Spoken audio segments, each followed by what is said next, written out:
Yahweh continue to show us what lies ahead, the rewards that lies ahead for your people that strive wholeheartedly, sincerely to do your ways. And let that be encouragement for all of us to continue down this straight and narrow path that leads to salvation. Yahweh, don't allow anything to take us off the path. Don't allow Shaitan and his minions to take us off the path. Don't allow Shaitan and his people to distract us on your days. But Yahweh, have us to be focused on you and in worshiping in you, and don't care about what anyone says to us or about us, because we know that we serve the great I am. And we continue to serve you to the end of our days. You will accept us into your kingdom. Yahweh, continue to even fight off all of our enemies, all of your enemies, as we worship you. Keep your feast, Yahweh. Send all amounts of distraction away.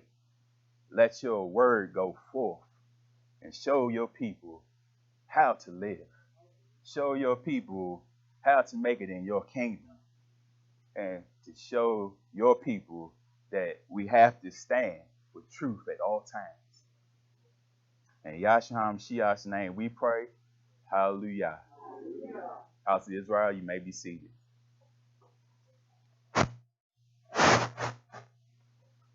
Shabbat Shalom, House of Israel. I say Shabbat Shalom, all of you tuning in on the live stream. Today I want to read from the book of Yeshaya or Isaiah. This is Isaiah chapter 12.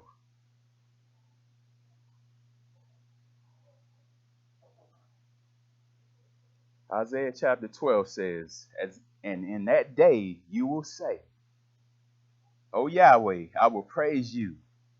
Though you were angry with me, your anger is turned away, and you comfort me. Behold, Yahweh is my salvation. I will trust and not be afraid. For Yahweh is my strength and song. He always has become my salvation. Therefore, with joy you will draw water from the wells of salvation. And in that day you will say, praise Yahweh. Call upon his name. Declare his deeds among the people.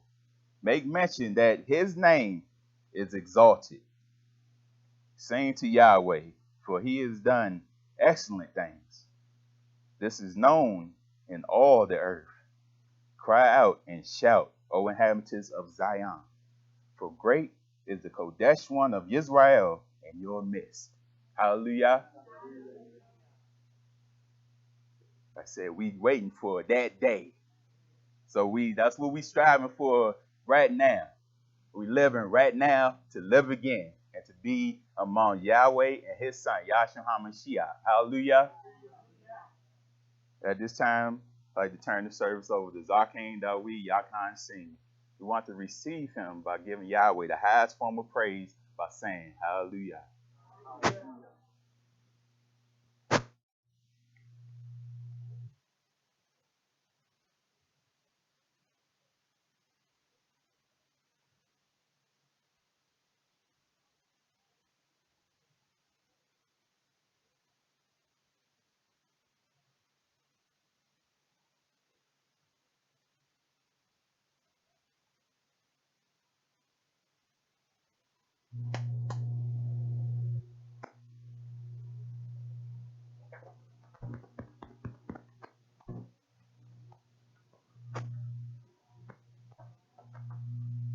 Hallelujah. Shabbat Shalom, Yisrael. We do total Almighty Yah for another precious seventh day Shabbat. Truly do thank Yah for the greatness of our lives, our health and strength, for the beauty of this very day in which Abba Yah has provided us with the ability to live and to breathe his air in the earth that he created. I am all too often reminded of the beauty of Yah's relationship with his people, the children of Israel, and the conversation of Almighty Yah between himself and Ezra the prophet, where he reminded him of the beauty of the life of the children of Israel. One of the things that he reminded him of that was so beautiful was in the simplicity of the fact that he told Yah, my precious heart, was in the simplicity of the fact that he reminded him that it was in his mind to form us as a nation before he even formed the foundation of the world. You don't get any greater love than that. And I'm always reminded of that. That sometimes a thing can be in your mind. A parent can love their children so much so that they plan out great and wonderful things for their children far after their own earthly demise. But here Abba Yahweh planned it out for us as his people far before we ever came into existence. You don't get a greater love than that. And we really do have to magnify and promote that among Yisrael. We really do have to stop and carefully consider our relationship with Yahweh so that we know this is far above and beyond mere pretenses or false religious practices, but that we understand there is a creator in this universe, and that this creator has given unto us all the very attributes of himself except all power. But having given us these attributes, we understand his attributes. Think about this. Abba Yahweh discriminates. He makes a distinction, a difference between the clean, the unclean, the loved and the hated, the right and the wrong. He chose a people above all other people. That's discrimination. Now let's skip the definitive of discrimination from the Gentile standpoint. Let's look at it exclusively from Yahweh's standpoint. He discriminates. He made a distinction. He made a difference. It's nothing great that we have done, but it's that he said he would put a greatness upon us if we obey. And he didn't choose the wicked. Think on that. That's discrimination. And I like that definition. Because Yahweh didn't choose us. Like you hear everybody always talking. They're talking about Yahweh, they're talking about this, they're talking about that, they're talking about that. Listen, this channel, this assembly, the word of Yahweh as sent forth by ourselves here as messengers of Yah and all the messengers, wherever they may be scattered, the sole purpose of it is simply to help.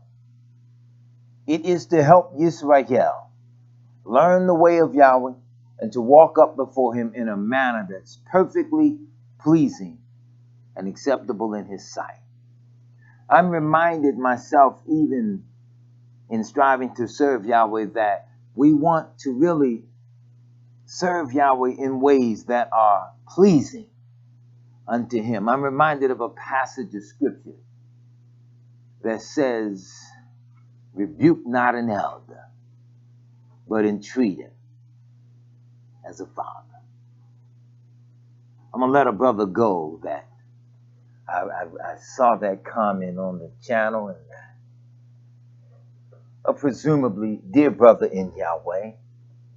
And I say that term loosely in giving the fact that it is my understanding that this same brother in Yahshua has since turned and has denounced Yahshua,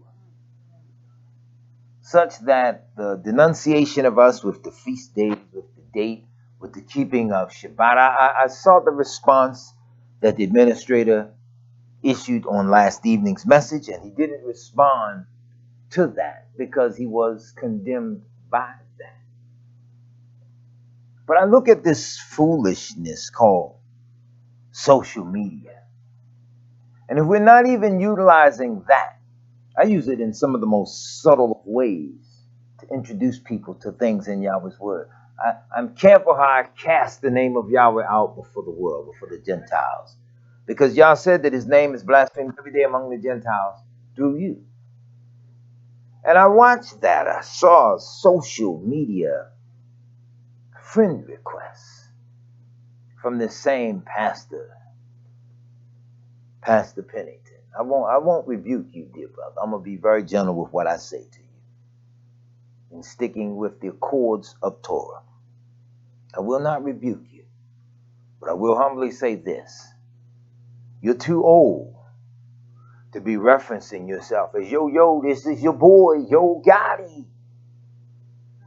You're too old for that. It is time that we stand, be men in Yisrael.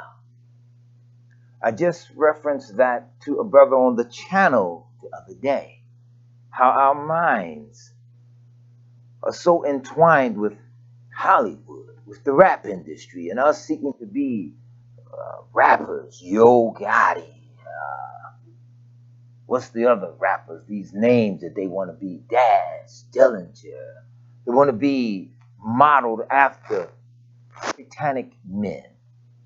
We want to be men and women of Yah. And as I looked at that so-called friend request, and I saw this brother, he went live in a supermarket. And he says, yo, it's your boy, Yo Gotti, G Gotti. Guess who I saw today? I saw T-Pain. Yep, saw him, got a selfie with him. And I said to myself, this is disgusting. Yet you say you are a man of Yahweh. I'll reserve judgment on that.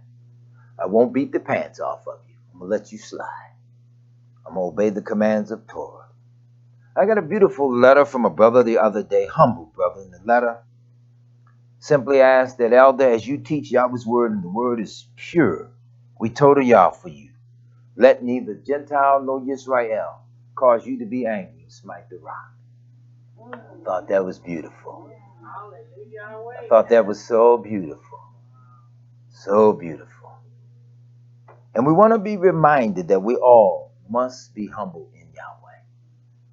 But we bear not the sword in vain. I want people to understand that. I'm not one of those ministers, you can walk all over me. No, I'm not going to do that. I'm not going to take that type of abuse off of men that reject Hamashiach.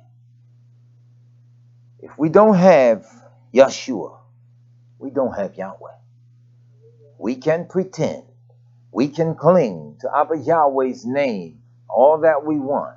If we reject the one that he sent to reign in this earth, and he must reign until he has put all power and all authority under his feet. He must reign. He's not coming in the imagery of Jesus. He's not coming pretending to be some gangster. He's not pretending to be some rapper. This man has the sole responsibility of setting this earth right. If we want to emulate anyone or anything, he is the only one that we had best emulate. Am I making something clear today, Yisrael? We want to walk with Yahshua. He was with Abba Yahweh. Proverbs 8 says, this is so beautiful. Shlomo writing in the Proverbs, filled with the Ruach HaKodesh. We have Israelites that reject the Ruach. I don't understand that part. They reject the Ruach. They just believe in Yahweh. It's strange. Yet even the birds, even the trees know their maker. So now here we have Israelites who reject Yahweh. Shlomo speaking on the behalf of Yahshua, who had always existed, filled with the Ruach HaKodesh, referenced this man who was yet to be born, speaking of him from the beginning of time, speaking on his behalf, he wrote his words. In Proverbs 8, he says, Yahweh possessed me from the beginning of his way. Just for safety's sake, let me run there real quick before I get into the depth of today's message. Proverbs chapter 8, beginning right around 22. Yahweh possessed me in the beginning of his way, before his works of old. Can you imagine that? I just read to you the other day about how Abraham went to sacrifice his son Yitzhak for Abba Yahweh. And yet there was something mysterious walking up and down in the earth. It wasn't Shaitan. Something mysterious. The book says that it was the ram that Abba Yahweh created in that day that he created the earth. That ram was alive all that time for that specific purpose, to be the ever perfect sacrifice in that sense, till the forever perfect sacrifice, which is Yahshua, will come. Only Yahweh Yahshua has that kind of power. See, there are mysteries and things in this earth that are beyond the ability of man to not only comprehend, but he cannot even begin to see with his spiritual or natural eye. And if Abba Yahweh don't reveal a thing, we don't know anything. That's what we need to understand as the people of Yahweh. While on the subject matter, I received a text the other day. I want you all as Israel to understand something about myself. I don't have anything to hide.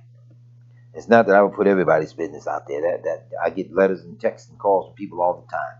Everything doesn't have to go before everybody. But this one I'm going to put out there. This is a text message. I'm not really sure who this is. I don't know the person per se. I don't know if they know me, but obviously they do. They got my number.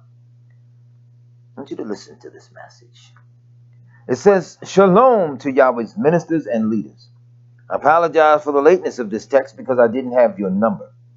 This is one of the 2 messages that was sent out in August 2020. A message given to Pastor Thency Dennis South. Pastor Thency Dennis South from Yahweh. Shalom to all of Yahweh's leaders, of Yahweh's assemblies. I surrender my will and set my face to seek Yahweh. He immediately gave me understanding and insights into the realm of the Holy Spirit's realm. Thus says Yahweh, gather my people together, those who have surrendered to my call. Call all leaders together, them that they may be of one mind and one spirit. They are too divided. I cannot bring you into the kingdom divided. The twain must be one, even as I and my Father are one.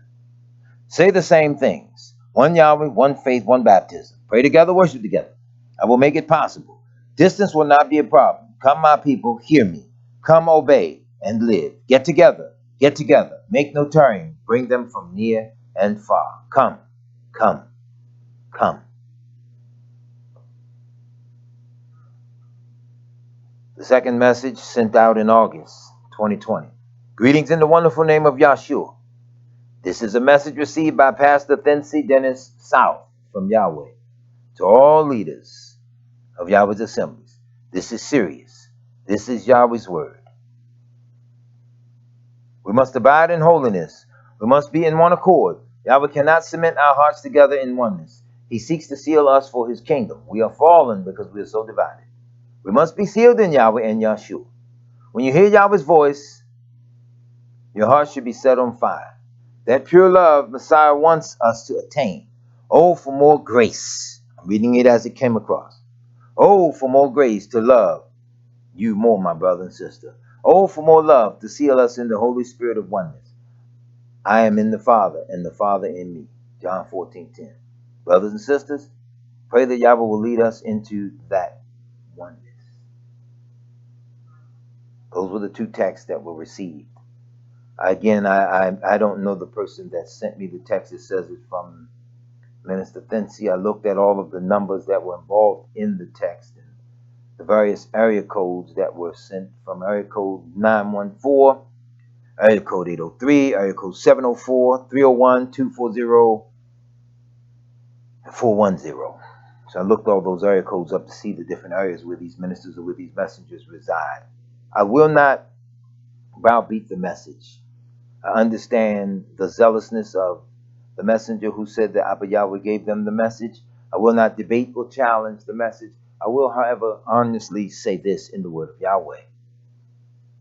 We're divided because we have transgressed the Torah of Yahweh. We're not divided because we choose to be divided. We're divided because we have transgressed. But Yahweh puts the children of Israel, scattered. He scattered the children of Israel like those of us that plant grass seeds. You got to throw the seeds on the lawn. You got to throw them. And as you throw them, they land where they land. They are scattered. Abba Yahweh did not send the children of Israel into captivity and scatter them throughout the world to unite you. He disunited you because you were not united with him and his son. He asked the children of Israel, how can two walk together except they be agreed? The two, Yahweh Yahshua, are one. The second part of the equation is Yisrael, the nation. So he says, how can two walk together except they be agreed? He has nothing to agree with us on. He is perfect and Kodesh in all his ways. We therefore have to come to agree with him and his precious son and to receive the Ruach. Then and only then can we all be brought together. Are you understanding that? Let me say that again. Genesis 49 makes the coming of Yahshua so perfectly plain. I want you to hear this. The topic of today's message is ingatherings must include prayer for cleansing and spiritual guidance. Y'all get that? Ingatherings must include prayer for cleansing and spiritual guidance. I want to be clear on this. A lot of times we have a heart and a mind to sincerely bring forth the people of Yahweh and to bring forth the word. But you're not going to just, all of you in New York, just suddenly come together with all of us in Maryland, and all of us in Maryland just come together with everyone in the Carolinas, and everyone in the Carolina just come together with everyone in California, in the Midwest, wherever we are. We are scattered. We have to be united in the word of Yahweh. The geographical locale is what will bring the unification because we're utilizing the word. But everybody's not going to up and take root and move to another state to be with some. It's not going to happen that way. He's going to literally send his Malachim to gather the children of Israel. The book of Genesis, chapter 49, verse 10, talks about the coming of Yahshua, whereby Jacob bereaved his sons just prior to his death. He spoke to Yehuda. He says here, the scepter shall not depart from Yehuda, nor a lawgiver from between his feet until Shiloh come. And unto him shall the gathering of the people be. Is that making sense? Shiloh means he whose right it is. It is Yahshua's right to rule this earth. Him and him alone. The apostles made clear to us in their writings, many Hebrews disregard what they call the renewed covenant, the Brit Hadassah, the New Testament. They disregard this. So that these men who lived just 2,000 years or so ahead of us, they declare their writings invalid. Yet they want their writings, their speech patterns, their teachings to be accepted today as being valid. You cannot cherry pick the word of Yahweh. We can't just take the prophets who spoke of Yahshua's coming. Then when Yahshua comes, we do away with that whole era of time and jump into the future of our present day and not take the works and the totality of all of Yahweh's people. In every age, Abba Yahweh had someone, somewhere that obeyed him. These are men in Israel that are in grave error. We take all of the word of Yahweh quite seriously. We don't cherry pick the word of Yahweh. We take it all. Abba Yahweh allowed specific things to be taken from us, to be taken out of his word, to be hidden until the appointed time, so that we could learn again the essence of the fundamentals of what it is that will make us a nation. that will make us a nation before Abba Yahweh in such a way that we are a nation that will exceed all nations. Foolish social material. Here's the book. 10 Rules of Successful Nations. Now, do yourselves a favor. You ain't got to run out and buy it. Don't waste no money on it. I'm going to tell you all about it right now. That way you count it as having read it like me. Nothing in here fits us, the children of Israel. These are 10 rules for success as nations in this world dominated by wicked man. Am I making sense? So even if we as Israel hold ourselves up to the standard of this, we have grotesquely failed. So this now becomes irrelevant to us. I looked at it just for sake of saying, everybody wants Israel, let's come together, let's get together, let's do this, let's do that. But okay, we have failed to obey Yahweh. We have not come together with Yahweh. There have never been so many arguments in the history of Israel until this modern day and age. This one doesn't like the name Yahweh. That one wants to say it's Yahwashi. This one doesn't like that. This one wants to say it's Yahuwah. They don't know how to pronounce the word. There are so many disagreements. There are some that say we can preach that we are Israel, but we will preach in the pagan and damnable names that the same nations that hold us in captivity use. These are the types of things that are going on. There are some that don't believe you have to keep the feast days. You just have to read the book and keep the Shabbat. There are so many different disagreements going on, but yet everyone is saying that they know Abba Yahweh. If we all have the same book, I don't care what you're calling it. You can call it the Tanakh. You can call it the Scriptures. You can call it the Bible. You can call it whatever. And the Genesis, Exodus, Leviticus, all the way back to Matthew, Mark, Luke, John, to Revelation. They're all saying essentially the same thing. One group is not more Kodesh than another because they're reading this particular style book. It is the Ruach of Abba Yahweh. It is literal word that rests within us, that makes us a real and Kodesh people before Abba Yahweh. Am I making sense? See, these are the newcomers. When I say the newcomers, they are relatively new in this particular walk, in this way of life. It is a cultural thing. The reason people are having such a hard time learning to obey Abba Yahweh because they don't know the culture. They've learned the religion. Yahweh has never given Israel a religion. He gave us a way of life, that if we do this, we will be blessed. We will be Kodesh. Above all people, there's that discrimination again.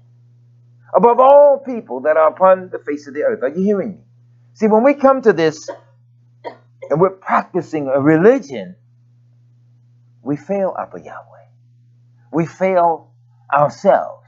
We fail future generations that are yet to come because we want to be seen practicing a religion.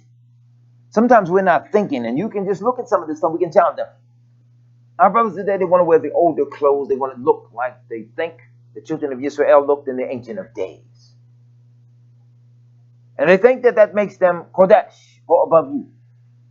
But they'll stand on the corners and they'll preach. They'll drink Evan Williams liquor, or Jack Daniels. They'll smoke marijuana. And they got to buy that blunt from some manufacturer. They'll wear boots, Timberland boots, Nikes, Adidas. They'll wear all these shoes and things that are dedicated to the gods of the heavens. But they want to wear the olden clothes because that makes them look authentic. They'll have a watch on their arm just like you and I in the 21st century. They'll drive a car. Now listen, Israel, this is not to mock them. This is to acknowledge all of us as we are in transgression. You're going to go old school. You're going to go like Abraham, Isaac, and Jacob, okay? You got to get a tent. You got to live in it permanently, okay? They pitched tents. They built things. The weather was suitable for them. Abba Yahweh took care of Israel. We must come to understand that. It's not that they didn't build housing and things, but I want you to understand. I read over that to you the other day. Ishmael was giving his brother Isaac hell in the tent. Isn't that what I read? Yes. When they were leaving, Mother Sarah, she cried and wept over her son. They told her to go back into the tent. Is that not what I've read? So I want you to understand, if we're going to be old school, we're going to prove to the world we're the true Hebrew. Look, man, take that watch off your arm. Take it off. You're going to go old school. I'm going to go deeper than that. You really want to go old school, brother? And you're that perfect in Abba Yahweh? Take all your clothes off. Walk like Father Adam walked in the very beginning. See, we're too busy trying to practice a religion, so much so that we don't know the way of life. This is what allows you to relax. You ever done something you're just so good at it, you ain't straining to do it like other people do? Learning to drive. How many of you struggle driving? If you're a licensed driver, you can turn ignition, you put it in drive, you can go. You're not straining and struggling to drive anymore, right? I wonder if I can make this thing make this turn. You're no longer wondering. You drive. Am I correct? So it becomes a part of your cultural characteristic. You are now a licensed driver. License simply means you know how to do it. There are plenty of us know how to do it, and they ain't got a license. You hear what I say? But they know the driving culture enough to drive the thing. So when we know the culture of Israel, we know it well enough to simply keep it. We're not in stress and strain to keep it. You understand? We're not stressed out on how to take the day off. We're not stressing to remember the Shabbat. Are you hearing me? It flows naturally. And this is what Israel has to come to understand. I want you to hear this now. The scepter shall not depart from Yahudah, nor a lawgiver from between his feet, until Shiloh come. And unto him shall the gathering of the people be. The sole purpose of redeeming Israel is up to Yahshua. The only thing we can do as the messengers of Yahweh is teach the people the truth. It's enough for every man, woman, boy, and girl. It is enough to keep yourself in line. You got to work on self. I'm not trying to lead anybody anywhere. I ain't trying to line nobody. I ain't trying to take nobody back to Yah's kingdom. We're all waiting on Yahshua to gather us. He says he shall send his angels who shall gather his elect. I want you to hear what they said. Gather them from the four corners of the earth. Everybody thinks we're going to just get together, come together. Listen, I've been in the sacred name of Yahweh all my life. I've had people tell me, they write me, they tell me their age, they rebuke me because they think they got 2-3 years on me. Okay. A lot of times I got to remind people. I had to remind a man a few weeks ago. He's 76, 77 years old. He threw out a statement to me like, now watch yourself, boy, because I'm your elder. That's what he said to me. Respectfully, I checked him. I said, no, look, my precious friend. Technically, truthfully, birth-wise, you're not my elder. My oldest brother got 4 years on you, which means your daddy and your mama were having babies at the same time my daddy and my mama were having babies. How are you my elder? You and I are contemporaries. Are you hearing me? I had to let him know. I am proud to be the product of older parents. My father was 52 when I was born. My mother was 42 when I was born. Now, you know, women having children after 40, they say that's high-risk pregnancy? Well, I'm here. And you know how parents do with that baby. Now, they put all that strength and energy in that last one. Because you look up now, you didn't have 4 or 5, you messed up here. The first one, you did the best you could with them. You put all the energy in the first one. The second one, you kind of get a little slack. They get a little bit of reprieve, but they get to cutting up. Maybe the third one now, you're like, look, now, come on, look. Stop. But the fourth or the fifth, whatever's the last one, now you kind of like got it together. You done had some practice. Am I correct? So then you start to put all the effort into that one because you remember the stakes you made with the first, the second, the third, or whatever. So you put it into them. Is that not how our father Jacob did? He put all that energy into that baby boy. So now I'm reminding the young brother, and I'll say young brother, that we're contemporaries. And it wasn't that I wasn't going to talk to him or disrespect him because he's older than me. Yeah, you should respect your elder. But I want him to understand, no, you're not going to sling that age thing around because age does not trump the authority of the priesthood. Age doesn't trump that. Those men of Yahweh have to teach the law and the Torah of Yahweh, and we got to teach it in such a way where we're living it. Our lives have to be a direct reflection of all that we say, because all that we say is all that we have to be living. Do you hear me? I cannot talk to you about the beauties of marriage and yet I'm not married. I cannot do it. I cannot talk to you about love and honor and trust and yet I'm an adulterer or fornicator. I cannot talk to you about sobriety and things of that nature if I'm a drunk or a drug addict or user. No. My life has to be a living example of all that we teach. Do you hear me? Because they're going to come up against you. As they came up against Yahshua, he who knew no sin. We have sinful leaders today that reject Yahshua. They reject the Kodesh days, all of which point to the kingdom to come. I was looking at something the other night. They're talking about an early harvest this year. I said, now look at that. Look at that. I said, See, they said we started too early. We came in this, you were too early. You're ahead about, you're wrong, you're this, you're that, and the other. Now I'm looking at the article and I'm like, look at how Abba Yahweh had the thing structured. Did I? Could you bring me my bag, please? I need to see if I got this article on the Jewish calendar. Either I guess you can look through it and see it. You saw the article, look like the red print. If you can find that, that'd be beautiful. If not, I won't even sweat it. It was an article that I received well over 25 years ago. Brother in the second name had written the article. He was talking about the feast days, how the Jewish community has really just wrecked our minds with the way they calculate the feast days, especially when this thing called a leap year comes around. You find no scripture, no description of that, nowhere in the book. None of that leap year stuff, okay? And they have some of the most sophisticated ways of throwing the children of Israel off so that we can't properly count, so we can't properly tabulate, we can't do much of it. Awesome. I love you beyond words. This woman here, see how y'all make it so compatible? I didn't even tell her where it was in the bag, just found it. Or they would just describe that red print. See that Jewish? This is the original. I'm gonna make sure I get copies of this so that we can at least be able to look at some of this stuff. I want you to hear what they said. Why we do not accept the Jewish calendar.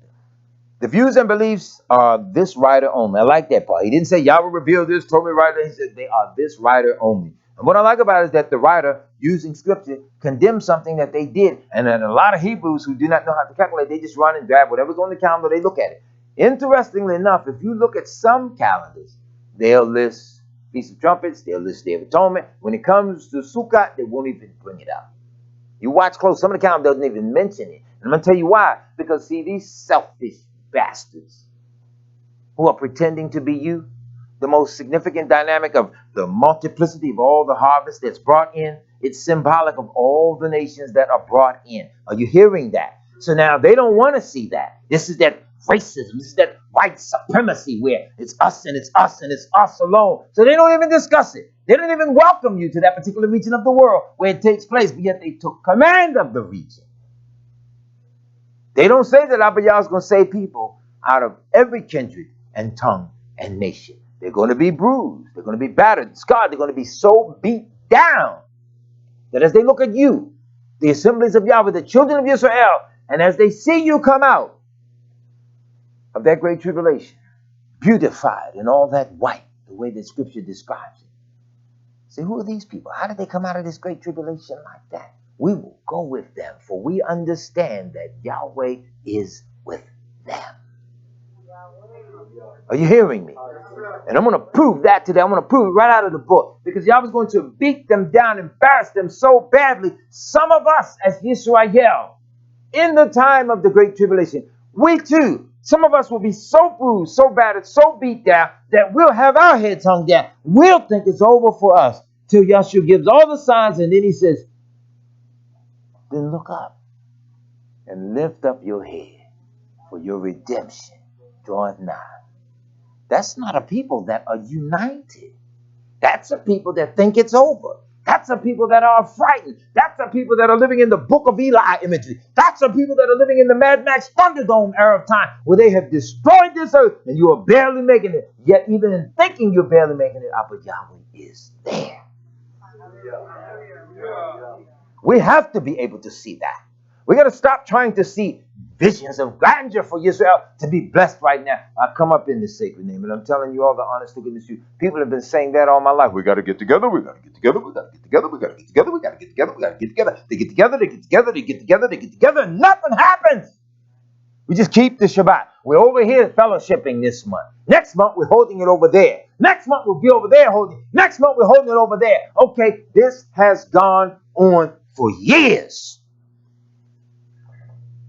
10 rules of a successful nation. It's a sacred name, the assemblies of Yahweh. Now, I'm just talking East Coast now, from Florida to Maine. If we've been fellowshipping and getting together all my life, I got a question for you. Where is the largest Hebrew Israelite school on the East Coast of America right now? Do we have one single school that we've chartered? Do we have one segment of land big enough to house a couple of hundred people of Yahweh, and we're all there functioning and getting along as we did when we were the days of old in Israel? Do we have it? Do we have any major Israelite businesses? If you, I'm giving the one I was giving ask, I can't think of that one, but I'm going to say, can you name one tree trimming Israelite company? I can think of one. I do know one. Can you name one Israelite electrician, electrical company? We can name one. So the Yah. Can you name one Hebrew Israelite masonry company? Can you name one? I'm trying to skip myself. Can we name one plumber, one carpenter's company or corporation? Can we name it? Can we name one Israelite clothing manufacturer?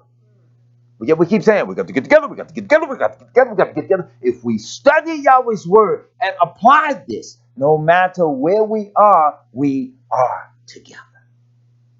You hear me? I had to learn this too. That's why I had to learn over the last few years or more. I don't fight Israelites so much no more. I don't go with that no more. Sometimes you have to send offering and donations. You have to do things whereas you can't be physically there. But as scripture says, money answereth all things. It don't mean money solving all the problems. It means sometimes you got to put money behind a thing to help out. You can't personally be there to do it. Listen, I'll tell you what. Let me make a donation to get the materials, to get this done or to get that done. Let's help this, let's help that. Sometimes that's how you have to answer the specific thing, because it's just a means to an end. It's not for us to just set it up to gather up riches and do nothing with it. Every time you walk in here, I got a different gold watch on my arm. How much this thing go? Less than $100. Way less. 35. Cheap watch. Wear it every day. Brother on my job, he said, boy, I see that Apple watch, man. That thing, they expensive. I'm like, who? Apple. I looked at him. He didn't say nothing. I'm like, okay, he think I'm wearing a $1,000 watch. Now, she know me.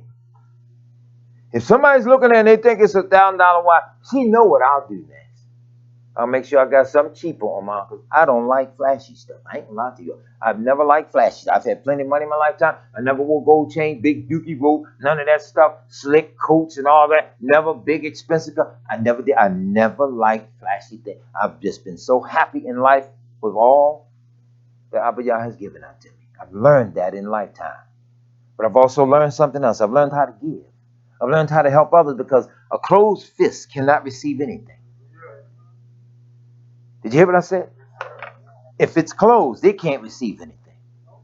If I'm living the culture of Abba Yahweh, there are things in Torah that should come right to my mind. Scripture says, thou shalt open wide thy hand to thy brother. So that means, now I'm clenching a couple $100 here, but you only need 50. But I'm clenching this. I'm like, oh man, look, I ain't got it right now. Check with me Friday. But I'm standing right there with the resource. I have this earth's good beside me.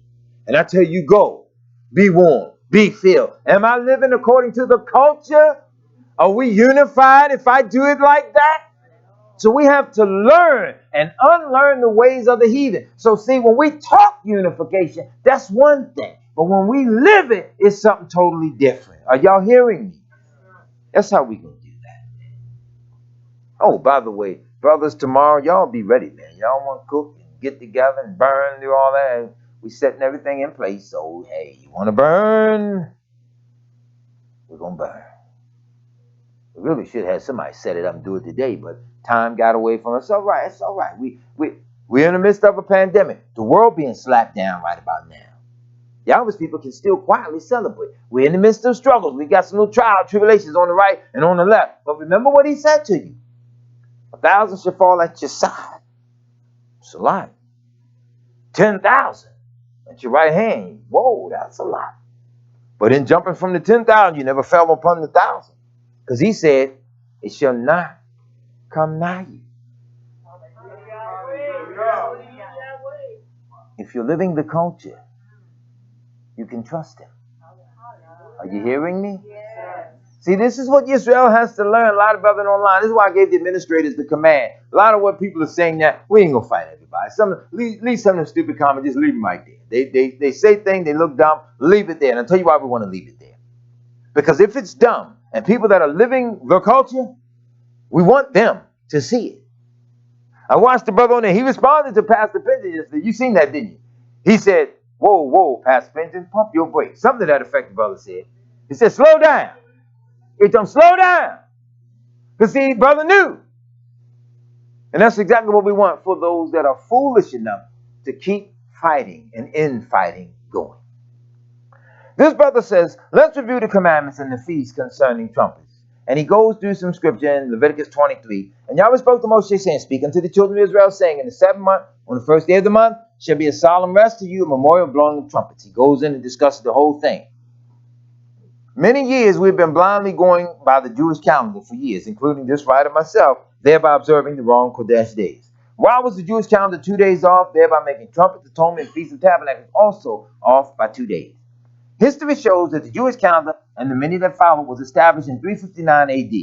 The Roman Catholic Church would not and could not trust the Jews in their calendar to produce the date for Catholic Easter. Isn't that interesting? We now trust them to produce Passover for us, but they weren't going to let them produce Easter for them. Isn't that interesting? Now you all see where I'm going with this, right? From the time the temple was destroyed, roughly 40 years after Hamashiach's death. So that's what they call 70 AD. We don't use this word, this AD. It stands for Anno Domini, which is to purportedly mean year of our Lord. But we ain't into that. So we never say AD. We'll say AD or CE, meaning in the Christian era, right around the time frame that Christianity was emerging. If you use it that way, it's a better spiritual reference for us as Yahshua. That AD stuff, that BC stuff, you don't need that, okay? Anyway, from the time the temple was destroyed, the Yahudim, the Jews, had changed their calendar many times because of disagreements within their court. So Hillel too set out with the permission, listen, of the Roman Pope Julian to establish a new calendar. His reasoning was that the Jews around the world could then observe the holy days on the same day. What is this postponement rule that's connected with the Jewish calendar? Y'all got to hear this because I ain't going to dwell on this long. They have a rule called the postponement rule. There are 4 rules. Trumpets cannot fall on Sunday, Wednesday, or Friday. If so, postpone one day. In other words, if it's calculated according to the moon and the sighting, and it falls on a Sunday, hey, wait a minute, shift it back to Monday. If it falls on a Wednesday, hold it. Wait a minute, shift it back to Thursday. If it falls on a Friday, postpone it one day. Shift it back to Shabbat. Where do you get this rule that it can't fall on these 3 days? You're shifting these days. Okay, let me see if I got this straight. Sunday. Sun worshippers. They don't even want a Kodesh day of Yahweh to fall on a day that they themselves worship the sun. Are y'all catching this? They don't want it to fall on Wednesday. Woden. What was Woden? Woden was the god of what? War, right? Woden, Thor. He was Thor's daddy, wasn't he? All right, just checking. So now they worship Woden. They don't want it on his day. You know, ain't but 7 days in the week. You get around there, each god don't want it on their day. What you got to do? Make another day of the week, right? Yeah. Getting down to it. Anyway, on a Friday, Freya. What was Freya? The goddess of what? Fertility, sexuality, which is why the club always open on Friday night. Everybody do their most fornicating on Friday night. Ooh, man, look at her. Ooh, girl, look at him. He can get it. All that stupid stuff, right? Are you understanding that? See how paganism just took all over the culture? But the Hebrews got their mouth open and they don't know stuff like this. Anyway, now look. You can trace all this down in Yahweh's word, where he condemns them for these different gods. But hey, today now, you ain't got to fight with the Gentiles and the heathens outside, because you got to fight with heathens that look just like yourselves first. Okay? You hearing me? Second, if the Malah or the conjunction falls at noon or later, postpone one day. Sometimes you don't even spot the new moon. You see it in the daylight hours and things of that nature. Listen to what they're saying. If the conjunction falls, anybody ever seen conjunction in Scripture? Just check. Sister Lab, because see, she knew where I'm going, right? If it falls at noon or later, what's the rule? Postpone it one day. Isn't it stupid? If the next day is Sunday, Wednesday, or Friday, then postpone it one more day. So now you done postpone Yahweh's Kodesh day 2 days. Y'all following this? These people are crazy. In the common year, if the Malad, that is, falls at day 3, 9th hour, 2:04 p. Later after 3 a.m. Postpone it to Thursday. In the common year, after a leap year only. Anybody seen leap year in the scriptures? In the common year, the leap year only, if the Malad falls on day 2, 15 hours, 589 paraseconds, something later, postpone trumpets to Tuesday. Now, a bunch of Hebrews sitting up looking at accounts, so well, they got it on this date, that date, this, that, and other. And there's one more rule you need to know and understand. These people calculate trumpets, atonements, Sukkot first, then count their way backward to arrive at Passover. And unless you know that, you following them, you wonder why we ain't always matching them all the time. And unless you know what they're doing, you won't catch them, okay? So these are just things that have to be brought up so that people can know that. Where in Scripture do you find this? Nowhere. The Jewish calendar sets the new moon nearest the vernal equinox. So under their rule, you can start counting the new moon as much as 13 days before the spring season even gets here.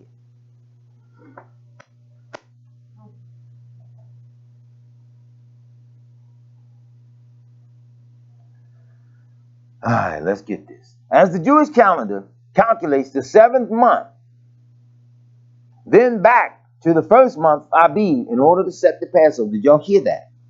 This is why in September you hear them talking about Happy New Year. Now, next time y'all hear it, pay attention. You'll hear them saying, a Jewish New Year. Pay attention to what they're saying.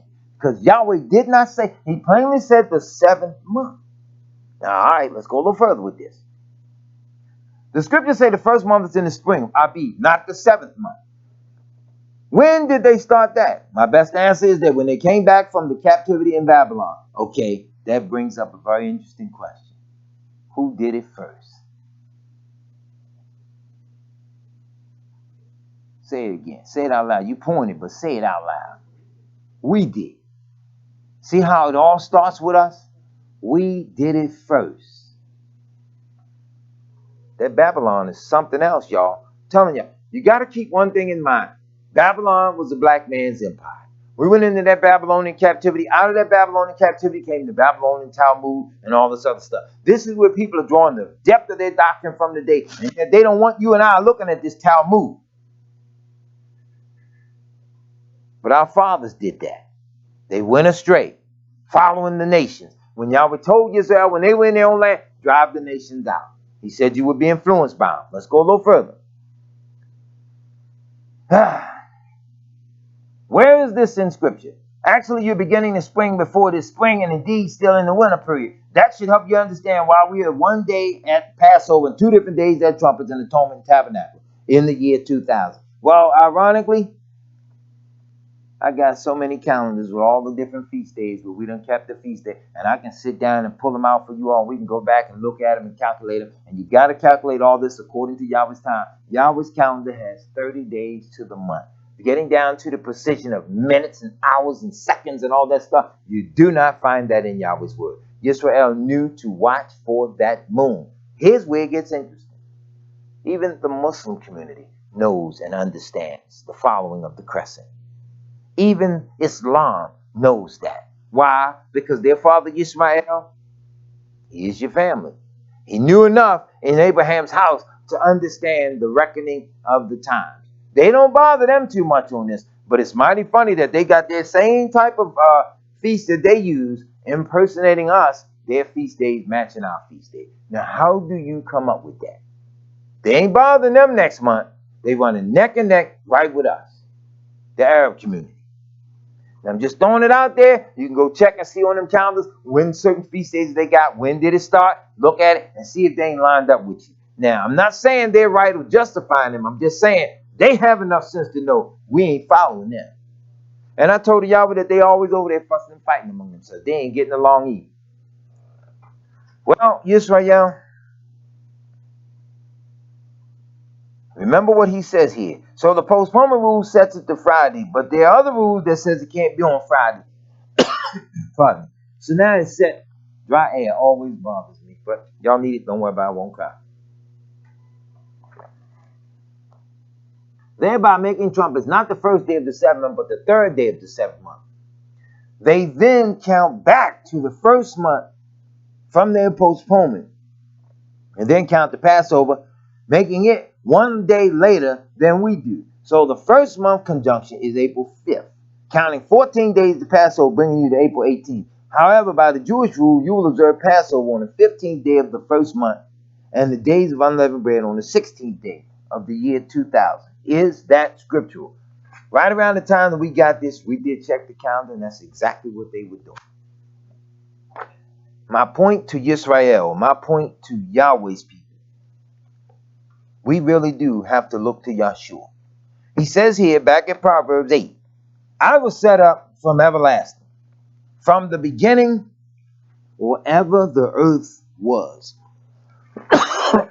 Pardon me.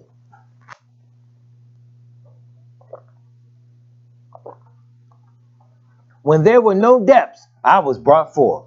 When there was no fountains abounding with water, before the mountains were settled, before the hills was I brought forth. While as yet he had not made the earth, nor the fields, nor the highest part of the dust of the world. When he prepared the heavens, I was there. This is the literal body.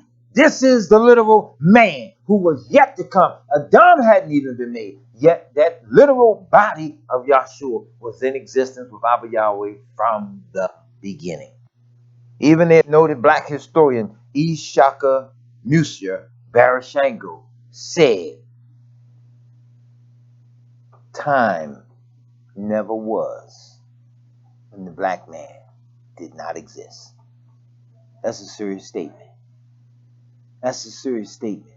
And that's why all the world hates you so bad. If they could just obliterate you, no matter how old or how young, if they could just obliterate you, they think that they got it made.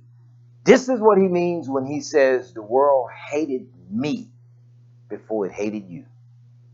It's time black men and women stand up and completely understand it. You ain't got to keep on reacting to racism now. You ain't got to keep on getting mad, getting hurt with them now. And I'm not feeling sorry for them. These people have some hell of a sins to pay for, and Yahweh ain't gonna let it slide. You put a bag over a man's head, lay him down in the street, and smash his face to the ground. Come on, man. The killings are getting more horrendous every day. Every time you look up and see a police killing, if you are paying attention, it's becoming more and more horrendous every day. I guess the next move, you're going to see them jump out with a hacksaw and just literally hold somebody down and cut their head off. It's getting just that horrendous. And the court, see, you're not understanding the mind of what's ruling the planet. How do they keep going to court and get off? It's simple. That mindset that does the murder matches that mindset that sits on the bench. It matches that mindset that sits on the jury. It matches that mindset that holds the court and declares them unguilty. They're all one and the same mindset. So when you go to court looking for justice, they're wondering, why are you here? We have the right to do this. This is our job. This is what we do. And parents are sitting up crying. Yahweh's word give provision when somebody killed in his land by accident and did not intend to kill. And family members get angry and say, no, I'm going to kill him tonight.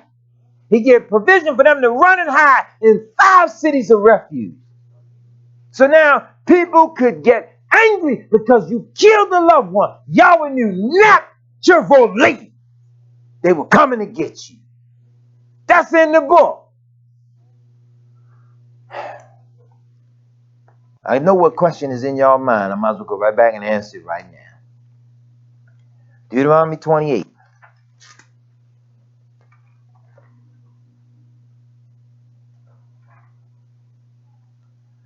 And among these nations, 28:65.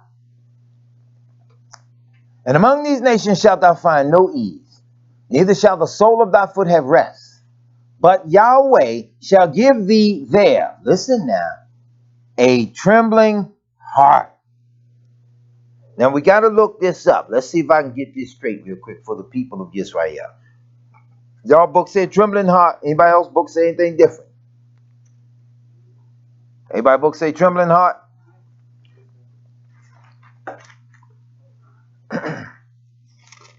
Trembling heart and failing of eyes and sorrow of mind.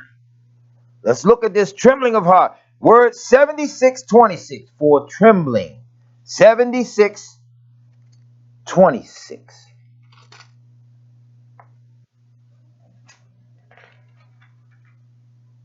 Shebet. Shebet. Shebet. Shaybet. Shebet. From an unused root word, probably meaning to branch off. A scion, that is literally a stick. As in the stick that Abba Yahweh pulled from the garden, from the tree of life, and gave to Adam, that Adam handed down to other generations. They had the stick. Moses recognized it, and on the stick it had the name of Yahweh, and the stick then became Aaron's rod that budded the stick, the rod of correction. I want y'all to hear this. You wondering why we ain't moved on them yet? After all the killings, we still protesting, we still marching. He said a trembling of heart, right? A stick, as in for punishing, writing, fighting, ruling, walking. Remember in Kung Fu? He walked with a stick. Then he had a cane. Then he walked with the stick. As soon as something broke out, pat, pat, pat, pat, hit you with the stick. Am I going back too far in life for y'all? He fought with the stick, right? Y'all remember that? I'm just showing you where they stole that from. All right. A masculine noun meaning a rod, a scepter. Wait a minute.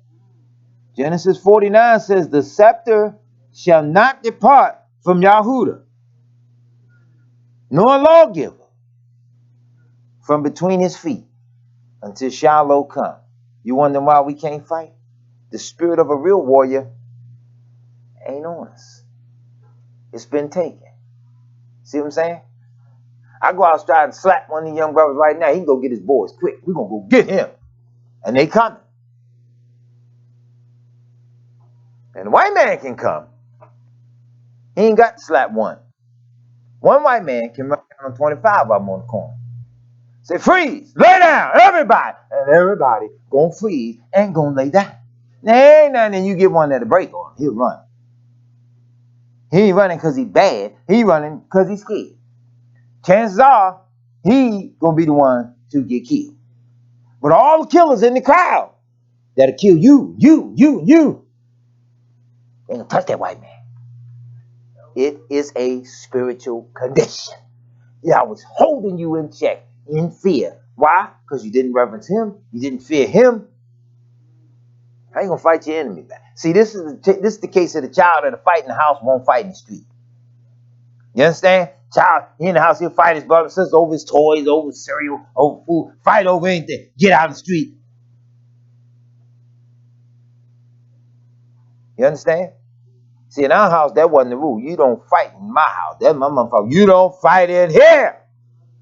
But somebody jump on you in the street, you better take care of yourself. And if the older brother or sister was standing there and you fighting, they better be fighting too.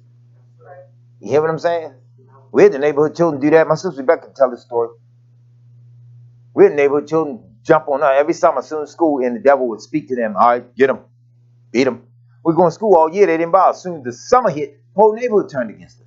Weirdest thing I ever seen in my life. Anyway, 5 of them come down the street. They're going to whoop us. My father was working on his car at the time. 2 of us on the step and 5 of them. They come down the street. They're going to jump on us. Me and my sister, we going at them. My father was sitting right there. Watched the fight.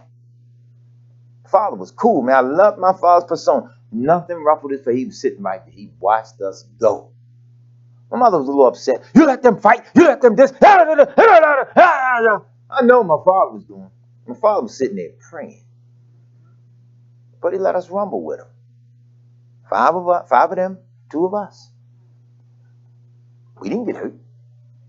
But we know they ran back up the street. So we don't know how many Yahweh had fighting with us. But I know they ain't bother us no more.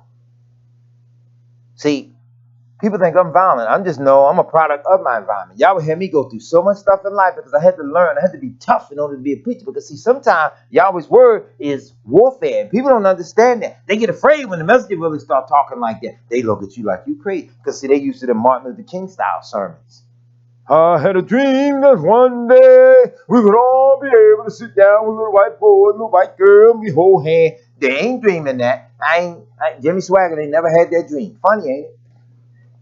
Joel Osteen ain't never had that dream. Ain't it funny? A lot of them other ones, they done drop dead. What's the name, the man? Don't even matter. What's the one that always the presidents get as their counselor? The big tall man, look like Herman Munster. He dead now, but Billy Graham. Yeah, so I said Herman Munster. There you go. So the resemblance is there, is it? Okay, understood.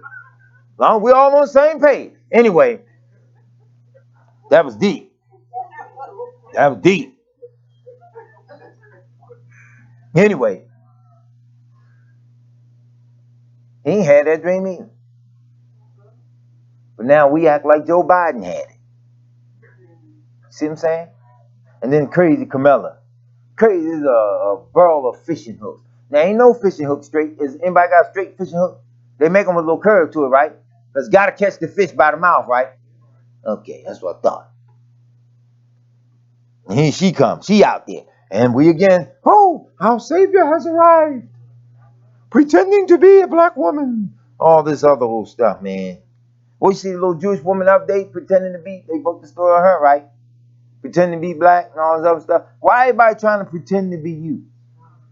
I seen the story in the newspaper. I was walking in the market the other day, and I just busted out laughing, when nobody with me, just me. I just laughed, man. It was funny. The headline said, a pigment of her imagination. I said, that's catchy. Yeah, a pigment. I'll show it to y'all like we said. A pigment of her imagination. Man, I couldn't stop laughing. So you look crazy when you're out by yourself in public and you're laughing. People just, and they move. People kind of get out your way. I laughed all the way to the car like a pigment of her imagination. Everybody want to be you, Israel, whether woman or man. Everybody want to be you till the tribulation hit. Wait a minute, you can't do this to me now. Suddenly they're gonna be white. No, get back over here. You're what's the word they call us? Nobody wants to say it. Yeah. We don't refer to ourselves as that, but they call us niggas. Like, no, get back over here. Your niggership is not over with yet.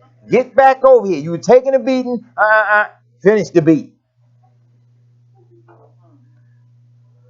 So now, this masculine noun meaning rod, scepter, and a tribe is presented in parallel with the word matah that designates a rod or a tribe. As a rod, it represents a common tool used as a shepherd's staff, as a crude weapon, as mentioned in 2 Samuel, or for beating out cumin. It also refers to the shaft of a spear. The rod was also used in meting out discipline, both literally for a slave or servant, unjust, and a son, and figuratively of Elohim against Shlomo, of Almighty Yahweh against Israel, the rod. So now look at the definition again. Deuteronomy 28:65, he says, a trembling heart. So your warriors are afraid to fight. You understand why now? They can't do nothing with these people just yet, because Yahweh hadn't taken that spirit of fear up off of them. We talking about coming together. When we really start coming together, you start realizing who you are and start realizing what Yahweh gave you. Did he not say that wheresoever you set the soles of your feet shall be yours? Can you imagine that? My middle son, Travis, he had a bicycle. Young brother in the neighborhood, a little older than him, took the bike from him. So he come get me. Daddy, he took my bike. He rode my bike. He riding around. He won't give me my bike back. This, that, and other. So now he saw me and he saw Travis. So he take the bike and go that way. I tell Travis, going down there behind. I'm going this way. So I let Travis walk, follow him on the bike. I knew where he lived, so I knew where he was going to go. So when Travis walked that way and got out of my sight, and I'm in the block going this way, I took off sprinting. And I ran up the street and I cut the corner. So I'm at the top of the block. When the young man comes up, he's going to take the bike and keep going. Travis is running behind him, high-pitched voice, get my bike back. My father said, get my bike back. Get my bike back. But the young brother steady pedaling on the bike. So I'm up at the top of the block. He never see me up there. When he comes up at the top of the block, I simply says, give him his bike back.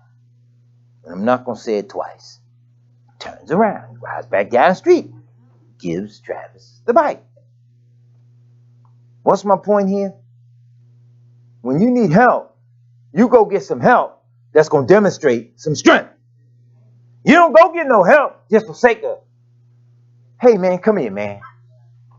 Come here. I want you stand here and watch as I argue with him.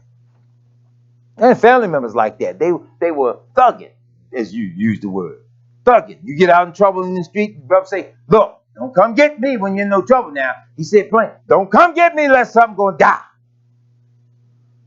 That was a frightening statement because he wasn't playing. So he wouldn't go get him unless you really need him. He said, don't come get me to go argue. You come get me when it's totally out of hand. That's strength. Israel ain't called on Yahweh yet. They ain't asking him. Right now, we think we got so much strength. The strength is not in protesting, okay? Supermarket. I got to stay out the supermarket. In the supermarket, in the magazine section, I'm nosy. I don't go in the market that often. My wife will tell you, we go to the market. All right, I'll be right here. I'll sit in the car. But there are times when she ain't with me and I got to go in the supermarket. So the other day she wasn't with me in the supermarket.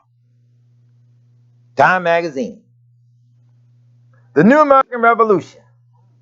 See, what really caught my eye was this noose over here hanging. See, that was the thing that really caught my eye. Forgive me, Israel, for having an eye for detail. Everybody else would look at the time, the flag, and all that. The New American Revolution, keep going. I saw that noose. So I was like, whoa, what's this about? So as I'm looking at the noose, vision of black future that fulfills the nation's promise. That nation ain't never promised us nothing. This gets funny, though. This is joke of the day. Vision of black future that will fulfill the nation's promise. By Pharrell Williams. See, ain't that funny? That's the book. I'm happy, clap along. That's him. An effeminate black man. He gonna lead you now. Mr. Happy.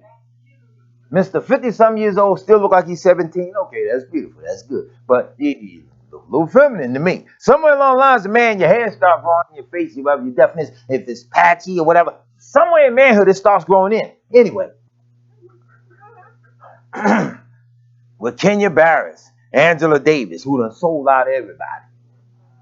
Emira Jones, Naomi Osaka, Yura Shahidi, Tyler, the creator, and more. Who is Tyler?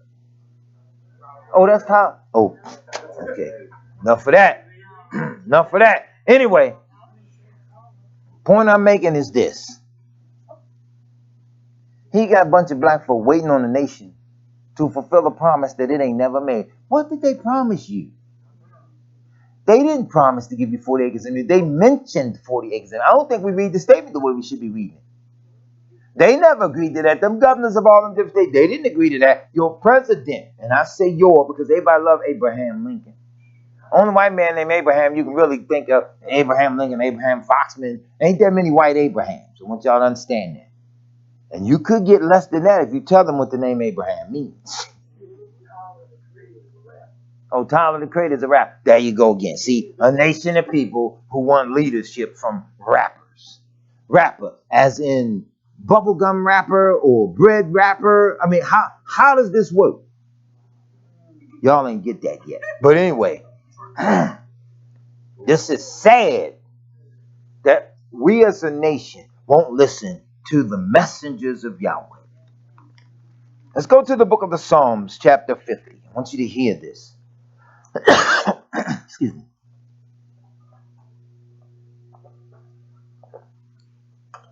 One of the strangest things about growing up in Baltimore, we wasn't dirt poor, none of that. You just working poor. All of us that got jobs, got to work here, there. Well, you're the working poor. All that. Anyway, we didn't know much about life. We didn't come up with no air conditioning. My mother and father ran a fan, and they had this fan in the front bedroom. It was a real unique fan, them big steel blades. I remember being in the house one day. You could set the fan on one way, it would blow hot air all through the house, what have you. Or you could set it on exhaust and it could suck stuff. My father always said it sucked the air out. I didn't feel it, but you know how, anyway. It had these big steel blades on it, and one day it sucked a pigeon in the house. Pigeon just flying down the street, past the window, minding his own business. My father had it on intake, high. And then we just sitting in the room talking, and next thing you know, blood and feathers. Poof, just sucked him in. And I bring all that up because the air bothers me a little bit, dry air. We didn't have air conditioning in the house. First house I ever lived in with air conditioning, I was about 28, 29 years old. We actually had air conditioning. It feels good, it's cool, what have you, but let's be real, y'all. In this 21st century, most of the stuff that they make in this society, I don't care who they are, what they built, manufactured, study it real close and watch to see if it ain't detrimental to life, health, and well-being. Almost everything they built, everything that they've ever built is always detrimental. Okay, it's good in society, cell phone, technology, all this other stuff. Didn't Reverend Lewis die from cancer, holding it up to his brain, so they say. I don't know how true it is, whatever. They kept saying stuff like that. But everything they manufacture bothers us in one way or another. My point is, get the most out of life while Abba Yahweh grants us that. However we die, we die. Cancer, high blood pressure, heart attack, stroke, all of it's unnatural because of the day Father Adam transgressed against Yahweh. Something so unnatural entered into the chain of human existence. And that's this thing called death.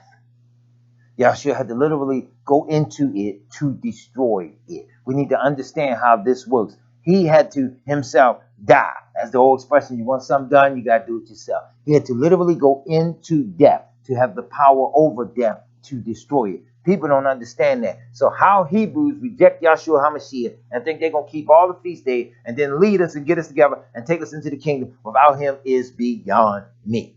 Listen to what King David said. The mighty Elohim, this is Psalm 50, even Yahweh have spoken and called the earth from the rising of the sun unto the going down thereof. Notice he said he has called the earth. He wasn't on the telephone. Awesome. Told Yah. One piece of gender. Now let's see if I can talk with this in my mouth without sounding like I'm chewing tobacco. Out of Zion, the perfection of beauty, Yahweh has shined. You see that? Out of Zion, Yahweh, the very perfection of beauty. Isn't that what they refer to him as? The beauty of holiness? The beauty of Kodasha have shined. Our Elohim shall come and shall not keep silence. A fire shall devour before him, and it shall be very tempestuous round about it. Now, isn't that what the scripture said Yahshua's eyes will be? As a flame of fire. It's time to tell people things that they do not understand. Y'all can argue about the earth and dome, the firmament, and all the things that are above it that Yahweh has in place. I ain't arguing with that. That's in the book. But what you better know and understand is when he cracks that dome and he opens that thing up, all the world, it says, every eye shall see him. Now, you want to get into a brief discussion of that? There have been billions upon billions of people that have walked the face of this earth from the beginning of time to the day he comes. But he said, all eyes shall see him. Are you hearing me? Yahshua said the time is coming when the dead that are in the grave shall hear his voice and shall come forth. How do you take the body and the ashes of dead relatives, burn them, and scatter them to the wind, and think that's it? You've obliterated them, and they got to come back with an eye that they might see him. That is nothing to play with. And we as Yisrael should be able to see into that in our mind's eye according to all that Abba Yahweh has explained to us as his children. We're supposed to know. Is that not what Yahshua told the apostles? Matthew 13:10. They asked him a question. And he said unto them, it is given unto you to know the mysteries keys of the kingdom of heaven. But to them that are outside, it is not given. So Israel is supposed to know. Who wants to be led by a nation that don't know nothing? Right or wrong? Israel is supposed to know. Newsflash for all nations. I don't care what your skin color is. Newsflash. You can read the scriptures and study the Torah and obey the commands of Yahweh all you want. You will not go in that kingdom before Yisrael does. Newsflash. You're not going to do it. You hear what I'm saying? It's like a child at a wedding. I know a little child, you can't have him there at no wedding. Not around no wedding cake. Because nobody's supposed to touch the cake before the bride and the groom. I know this little child, he probably home watching. I won't say Isaiah's name. But anyway, he gonna taste that cake. If he see it, he gonna do it. That's just him. He see it, he gotta get in. Just that tempting. So that's how the nations are with the kingdom. Just as you're not supposed to touch that cake before that bride and groom, you're not going in before us. It does not matter how much you hate us. It does not matter how much we hate each other. No nation is going in before Yahshua's bride. No nation. How you gonna get this across to Hebrews that reject Yahshua HaMashiach? Come on, this is like having an attorney. You arrested now. You be in charge of murder. Wherever the murder happened, you were thousands of miles away. You ain't got nothing to do with it. But now you're sitting in court. You got to go to court in order to be proven not guilty. But now you got the dumbest attorney in the history of the court. Because on the day of discovery is the process by which the prosecuting attorney lays out all the evidence that it has to make the case. And the defense attorney has to lay out all the evidence it has in order to acquire an acquittal. Both sides have to disclose what they got, the acquittal. You walk in with Israelites that reject Yahshua HaMashiach. Now, they're your attorneys. They done looked at just 2/3 of the evidence. They ain't going back and look at the final third in order to clear you. They going to work off of just 2/3 of the evidence they got, and that's enough. That ain't making no sense. You would want somebody to go over all of the evidence. Am I correct? So now, how they reject Yahshua HaMashiach when the New Testament now discloses all the final pieces of the puzzle, the final phases of how it's going to go down. How can these brothers tell us all that from just the Old Testament alone when the Old Testament doesn't tell you? It's getting down to the point where you will not be able to buy or sell unless you accept that mark. It doesn't tell you how the religious systems of the world are going to go down in its entirety. It alludes to the coming of all that, so that the disclosure of things previously hidden or unknown comes. And this is why Yahweh's word says, in that day, there should be a fountain open to the house of Israel, for a fountain for sin and uncleanness. This is why all ingatherings have to have prayers for cleansing and guidance. Am I making sense? You're not just celebrating just to be eating, just coming together. You're coming together for the guidance of the nation as a whole. As this thing battens down and tightens up on us, I'm being led to watch more and more what I say to Israel because, see, everybody don't know. Sometimes you saying stuff you think everybody knows. Sometimes everybody really don't know. Sometimes people are right there with you and they're not catching what's being said. Are you hearing me? Sometimes people are not picking up on Yahshua. In anger, rebuked the apostles. Remember, they kept asking him a question. He turned to them. He said, "Are you yet without understanding?" Think they couldn't cast the devil out of a child, but they had been right there with him. He says, "How long shall I bear with you, O foolish nation? Bring the child hither." He rebuked them because all the pressure was on him. They were getting on him about his apostles, not even fasting. He said, "Sorry. While they had me with them, they have no need to fast." He said, "But after I'm gone, they'll fast." Fasting produces more power because fasting teaches you to really afflict your soul. When you get hungry now, you get humble now. Don't think you won't. Remember the babies right here, they fast now. As the sun starts setting, they was laying around, they was getting still now, getting a little more quiet, a little more humble. Baby girl here said, "May I have some water?" She told Sis Clementine, may I have some water? Sis Clementine said, you got just a few more minutes, just a few more minutes. She was like, Sis Clementine was the traitor that day in her mind. He ain't gonna disrespect or say nothing. But you know, as a child, you think, come on, ain't you gonna give me the water? Just a few more minutes. When it was time to eat, the sun had set and the children could break the fast. Even young Jeremiah, he says, y'all wasting too much time. Isn't that what he said? He wanted to eat. But also what his mother had prepared for him for when the sun set so that he could eat. Hey, sometimes you can't get that good meal until you home where you want to be. He says, no, I want to eat this at home. He wasn't gonna break it down here. I'll wait. But he was humble. 2 days, 3-day fast, you get a little humble, you get a little weak. Now you start begging Yahweh to give you some strength. Israel don't even want to fast one day, let alone fast on their own. Fasting ain't eating and chewing on nothing. Fasting ain't sucking on no annihilators, okay?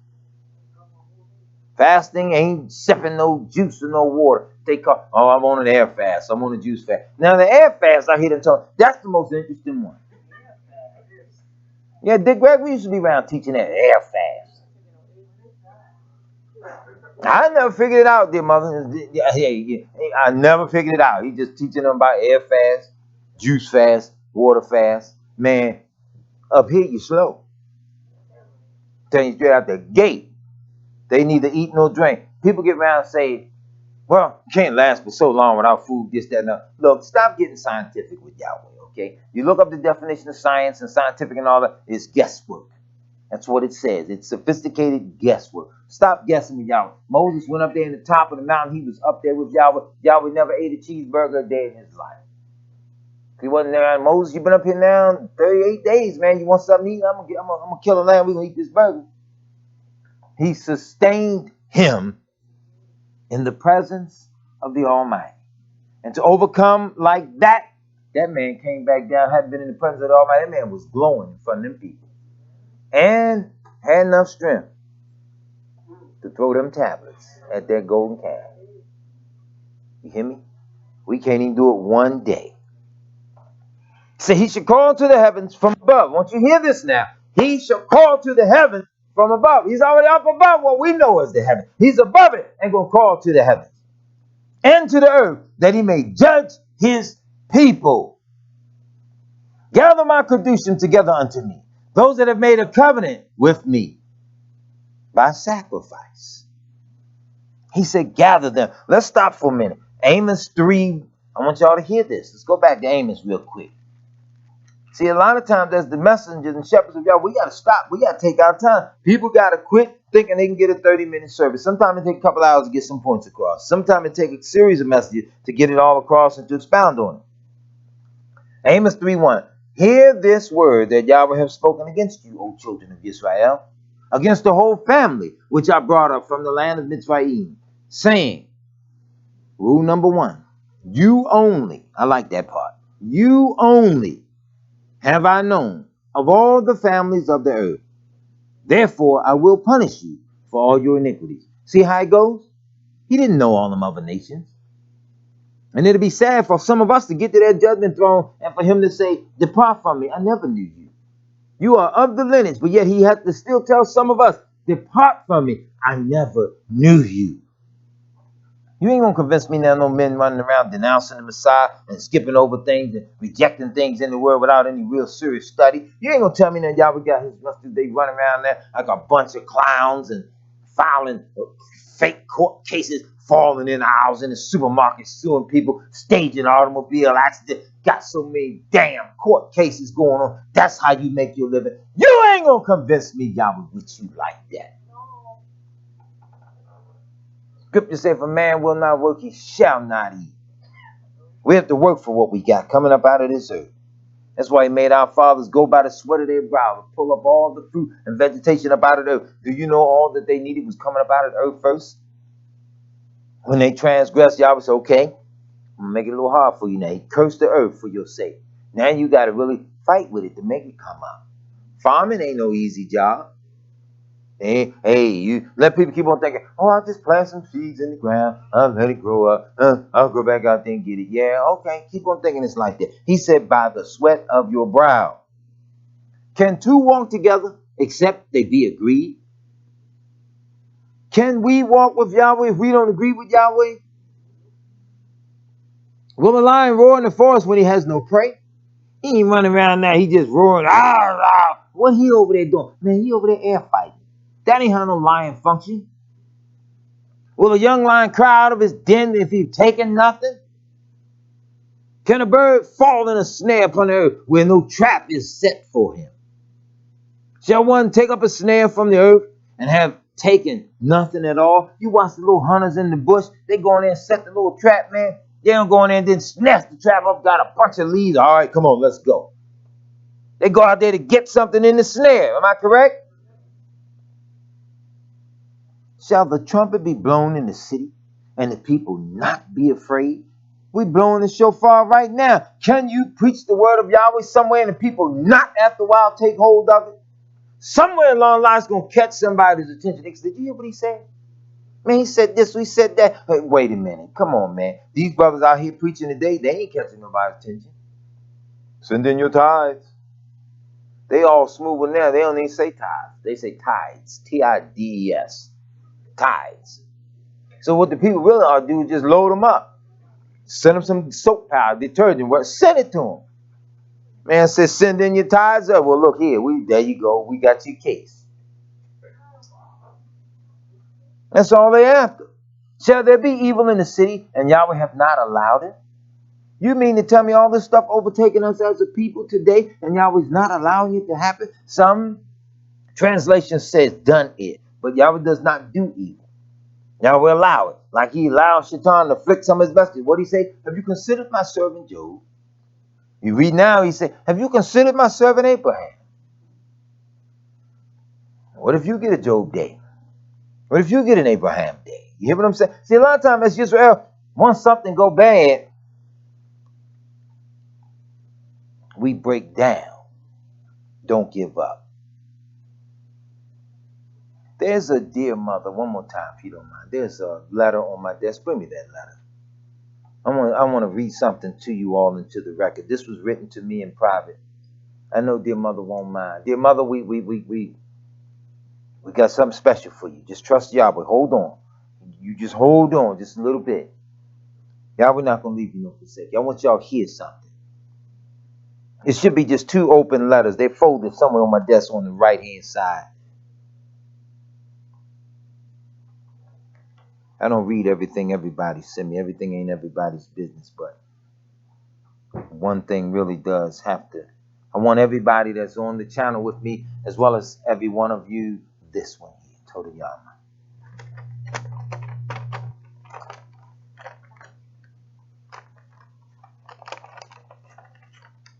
Y'all brace yourselves, all right? And you go in prayer as I read this. Elder Johnson, good day, House of Israel, family. Hope all is well for everyone. Elder Johnson, this year has really been a challenging one, but this month, extra challenging. On the 11th, my uncle was buried, and on that same day, a family son accidentally shot himself and died. On the 19th, my nephew was shot and killed at his home from a home invasion. And on the 22nd, another nephew died, both in different states.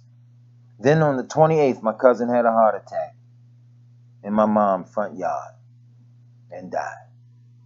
I've been speechless over everything, still keeping my trust in Yahweh and Yahshua in everything. Please keep my family and myself in your prayers. I'm going to stop right there. That's something to think on. Pray for that dear mother in Israel. Pray for that dear sister in the same manner.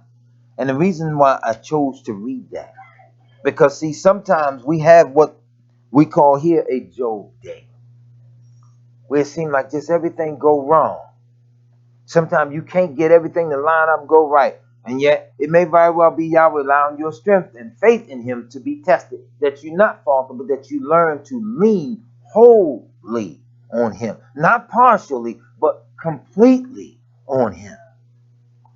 See, as a young man, my father would sit up and preach. I was on the front row, sitting right with my Yahshua. I always sat on the front row, which when preaching would be to his left. I read everything that I'm reading now, so I read myself. Back then, we would read, mental call scripture, and you read it from the audience. You sit there and you hear things that the preachers would preach. But when you're young and you lack experience, or you're new to it and you lack the experience, though a messenger may say, trust Yahweh, put all your trust in him, all your heart and soul in him, because you've never been in a predicament where you really had to dig down deep to call up your faith and to press on, but everything is already going well for you in life, you don't have the experience of putting all your trust in Yahweh. When you see family member after family member pass away around you, or trials and tribulations hit that you have no power to stop. And Elder John used to tell these stories, but he used to always say, you have to come to know Yahweh for yourself. He used to always say that. He would tell us, you got to have some faith.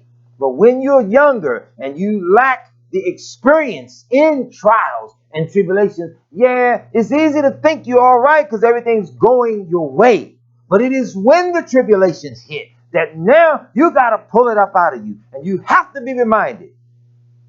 The apostles wrote us and said, I can do all things through Yahshua HaMashiach, who strengthens me. The apostle Shaul had an affliction in his body that he kept praying about. He wanted to be healed of it. HaMashiach told him, it is enough, for my unmerited favor is sufficient. For in weakness is my strength made perfect. That means in every one of us, as weak as we are, in that his strength can be made perfect. We have to trust Yahweh. We cannot throw his son away. And I say this to the shepherds in Israel that are anti-Messiah. When you are against Yahshua HaMashiach, you are against yourself. Because we forget that man failed coming straight out of that garden from the very beginning. And he was intended to have dominion over all this. We have failed. Yahshua's going to rule from sea to sea. So you can't possibly preach Yahweh and deny Yahshua his rightful place, because you are denying yourself a place. You cannot be wise and serve Yahweh. And I'll say another thing. Yahweh ain't got no clowns. It's time you men stand up in Israel. Yahweh ain't got no circus. I ain't read a scripture yet where the children of Israel grabbed their babies up, took them to the circus to laugh and giggle at some clowns. We are the men and women. We are the sons and daughters of Israel. Our father wrestled till the breaking of day with the Malachim because he knew who he was wrestling with. Isn't that amazing? He knew what he was wrestling with. Nah, I ain't letting you go till you bless me. This is amazing. He said, Elohim is in this place. I ain't letting you go. No, you got to bless me. So you get up off of me. I got to go. The day is coming. Nope. Bless me. Bless me. He had to snatch his thigh out of joint before he got up off of it. He said, you are something else. You held me here all night. You held me here till the breaking of the day. Look, I'm tired of wrestling with you, man. Come on now. You've overcome, okay? Just the fact that you held me up. I'm going to change your name from Yaakov to Yisrael. Because as a prince, you have struggled with Elohim and with man. And you have prevailed. You are his children. You have prevailed. You got just a little more overcoming to do. You hear me? You got just a little more you got to do. I wrote a note to myself. I want y'all to hear this note. I wrote this note down. I was thinking to myself, as more and more of us awaken to the truth of who we are and whose we are, we have to quickly and orderly fall in line with the word of Yahweh, being as though we still have quite a ways to go.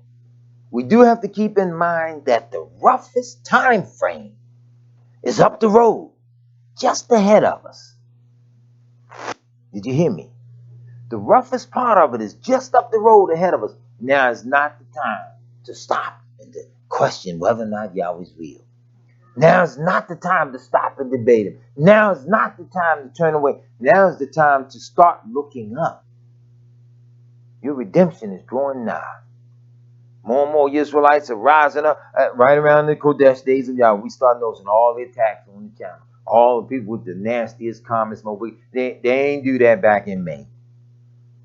Right around the feast day. What I just tell y'all the other day, I said, you got to pay attention to Yahweh's time because Yahweh always baruchs his children right around those special Kodesh days. He does whatever it is he does. In the earthly sense of it, you're in need of a job, different things happen, you've been striving, you keep praying, but you know what you need, the pressure is on you, the clock ticking, what have you. Right around the feast day, boom, Yahweh baruch you. But also around the feast day, Shaitan, no, I need to distract them. I'll make your car break down. I'll blow your engine. I'll do this. I'll do that. He attacks too. You have to endure. You have to come to know Yahweh for yourself. That's why I always tell people, y'all ever know I always tell people, stop so much talking. Stop so much talking. People yapping about everything. Sometimes this thing got you so quiet that you got to ponder it in order to hear the voice of Yahweh. We think because we praying, Yahweh's supposed to do it like he going to come down and pay the rent for us. He made the provision. Somebody put your name on a sheet. They gave you a job. He made the provision. Hey, take the opportunity. When the next opportunity comes, Yahweh will make it wait for you. He'll do it. I went to go do something for Elder Owens the other day. Just a beautiful gift from us here at the House of Israel, from Family Affair Masonry to Elder Owens and the Congregation of American Unity. So go down to D.C. Go put a window in for the elder. That morning, everything that we planned, I had it all mapped out in my head days in advance, what I'm going to take down and what I'm going to need to put the window in. It's going in. I said, I want to make sure they get the window in before the feast. That morning, everything we set out to do, myself and two workers loading the truck up, everything we set out to do didn't work. My truck was just a little narrow, couldn't put the scaffold on it like I wanted to, couldn't get that in place. You know what? Take it off. We'll take these right here. This might not be enough, but we'll do this right here. Spirit said, grab that ladder. So I get that ladder. We'll put the ladder on. We'll take this over here. Get the block, get everything we can take to fix the window. Spirit said, grab 20 brick. 25 brick. I said, no, give me 20. Came to my mind. He said 25. I disobeyed. Something that small. Grab 20. Put it on. Get everything in place. Get down there. I had my measurements, everything in place. The window was slightly off because whoever laid it had made the block curve in a little bit. Slightly off. You could get 4 down the bottom, but you couldn't get the other 4 up top because it got tighter. Got more narrow. So now I got to get real creative real quick. Y'all baruch me. The brick that I didn't need to put the window in, now I needed the brick. It's like, wow. Yahweh told me, bring these in. Everything that was going wrong was because I was doing it wrong. But Yahweh was coming behind, setting it straight. So now I need the brick. Start putting the brick in. Start getting it in. It's coming up. It's looking pretty. It's looking good. We get there to the top. Everything is in place.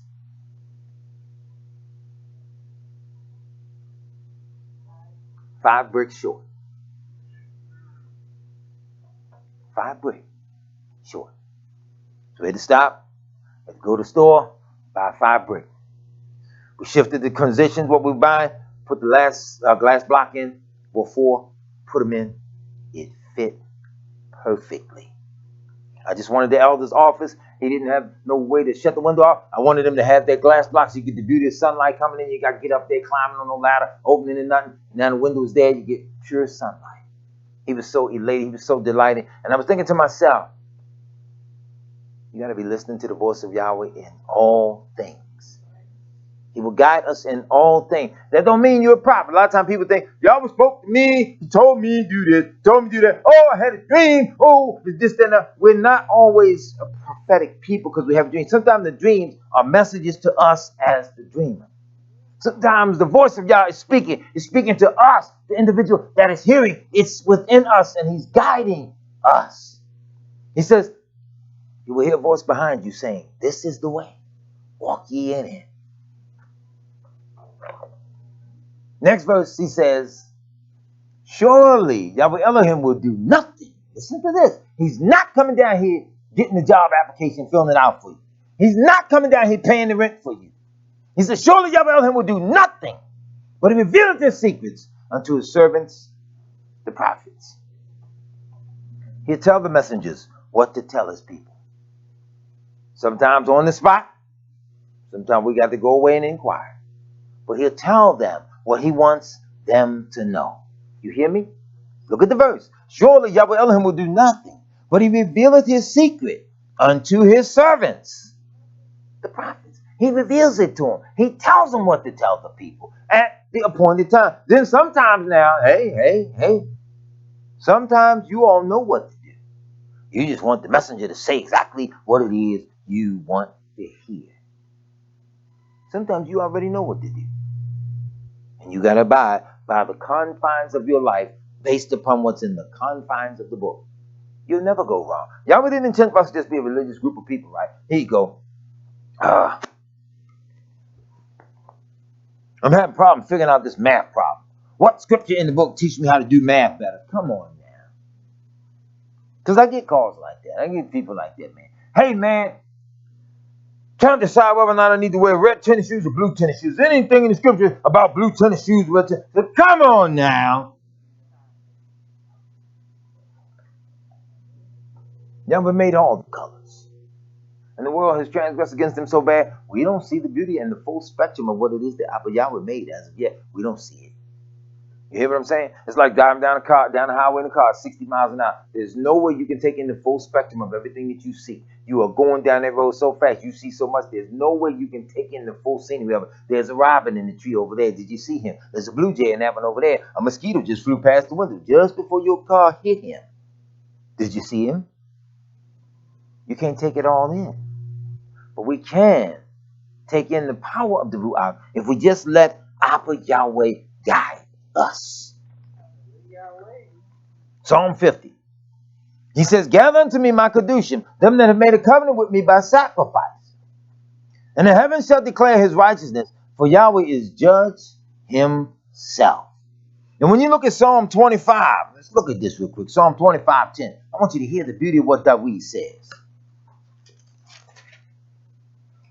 All the paths of Yahweh are mercy and truth, unto such as keep his covenant. Notice that he's some of those that keep the covenant.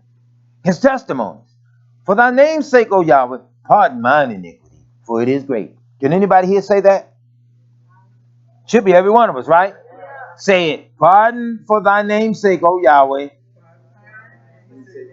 mine iniquity, for it is great.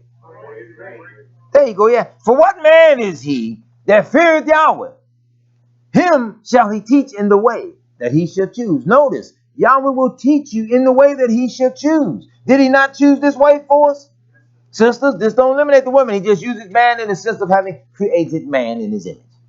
Him shall he teach in the way that he shall choose. His soul shall dwell at ease, and his seed shall inherit the earth. Y'all hearing that? That just reminded me. I talked to Elder Beard the other day. He said something to me on the phone. I thought it was so beautiful. I was returning the call. I talked back to him. I had to call him back and talk with him. He said, Shalom, Elder. How you doing? He said, I'm doing well, Elder Johnson. Just laid back out on the deck, feet kicked up. Just laid back, praising Yahweh. And I said, hallelujah. As long as them feet kicked up and you can praise Yahweh, you know everything is all right at the moment. Makes perfect sense. Sometimes we don't just relax and just praise Yahweh. You hear what I'm saying? Even myself as a messenger, a lot of times I have so much to do, I don't get a chance to just sit still and relax and do a lot of stuff. A lot of people do sometimes. And a lot of days, the one thing that I do need, sometimes I can't even get that. Sometimes I just like a little bit of alone time. I come home, now this is the funniest thing.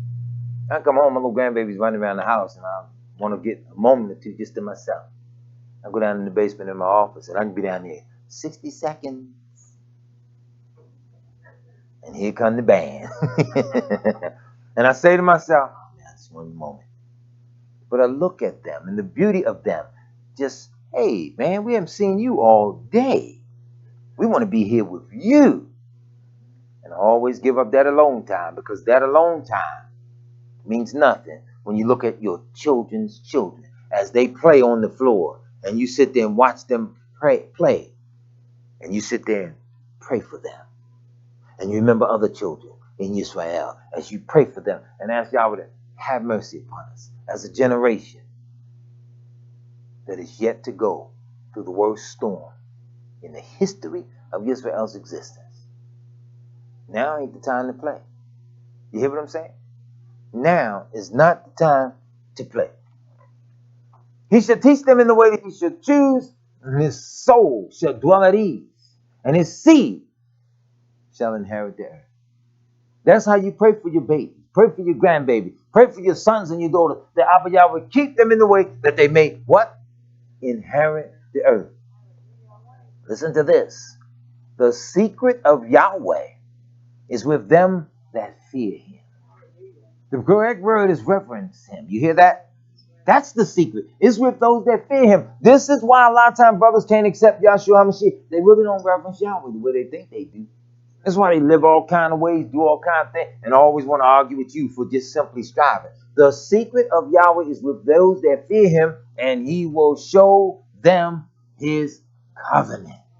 Isn't that amazing? The Almighty will show you his ways. Question. Be honest with yourselves. I'm going to ask y'all a question, right? How many of you have a hard time in relationships with people? I'm talking about business, job, neighborhood, whatever. How many have a hard time revealing your true self to people? Just checking. Nothing wrong with it, because you know, as Israel, truth be told, a lot of times, once you open up to people, here come the pain, here come the heartache, here come the sorrow, here come the hate, because you open up and show yourself to them. So now you got to show a side that you really don't want to show. You know, greet your neighbors. Hey, how you doing? But you keep on going. I got neighbors like that. One woman in everybody's business. I don't mean it in the sense of hate, but I do despise her ways. She's in everything. And I don't like her ways. So when I come in and I park, if there ain't but one parking space left in the block and it's in front of her house, I will not park there. Because I don't even want to talk to her. Because her mouth is in everybody's business and her spirit sows trouble. You understand? So I'm like, nah, I ain't gonna I'll park up the street and I'll walk back down that whole block. That's what I got to do. I won't do it. So now you hold conversation with her.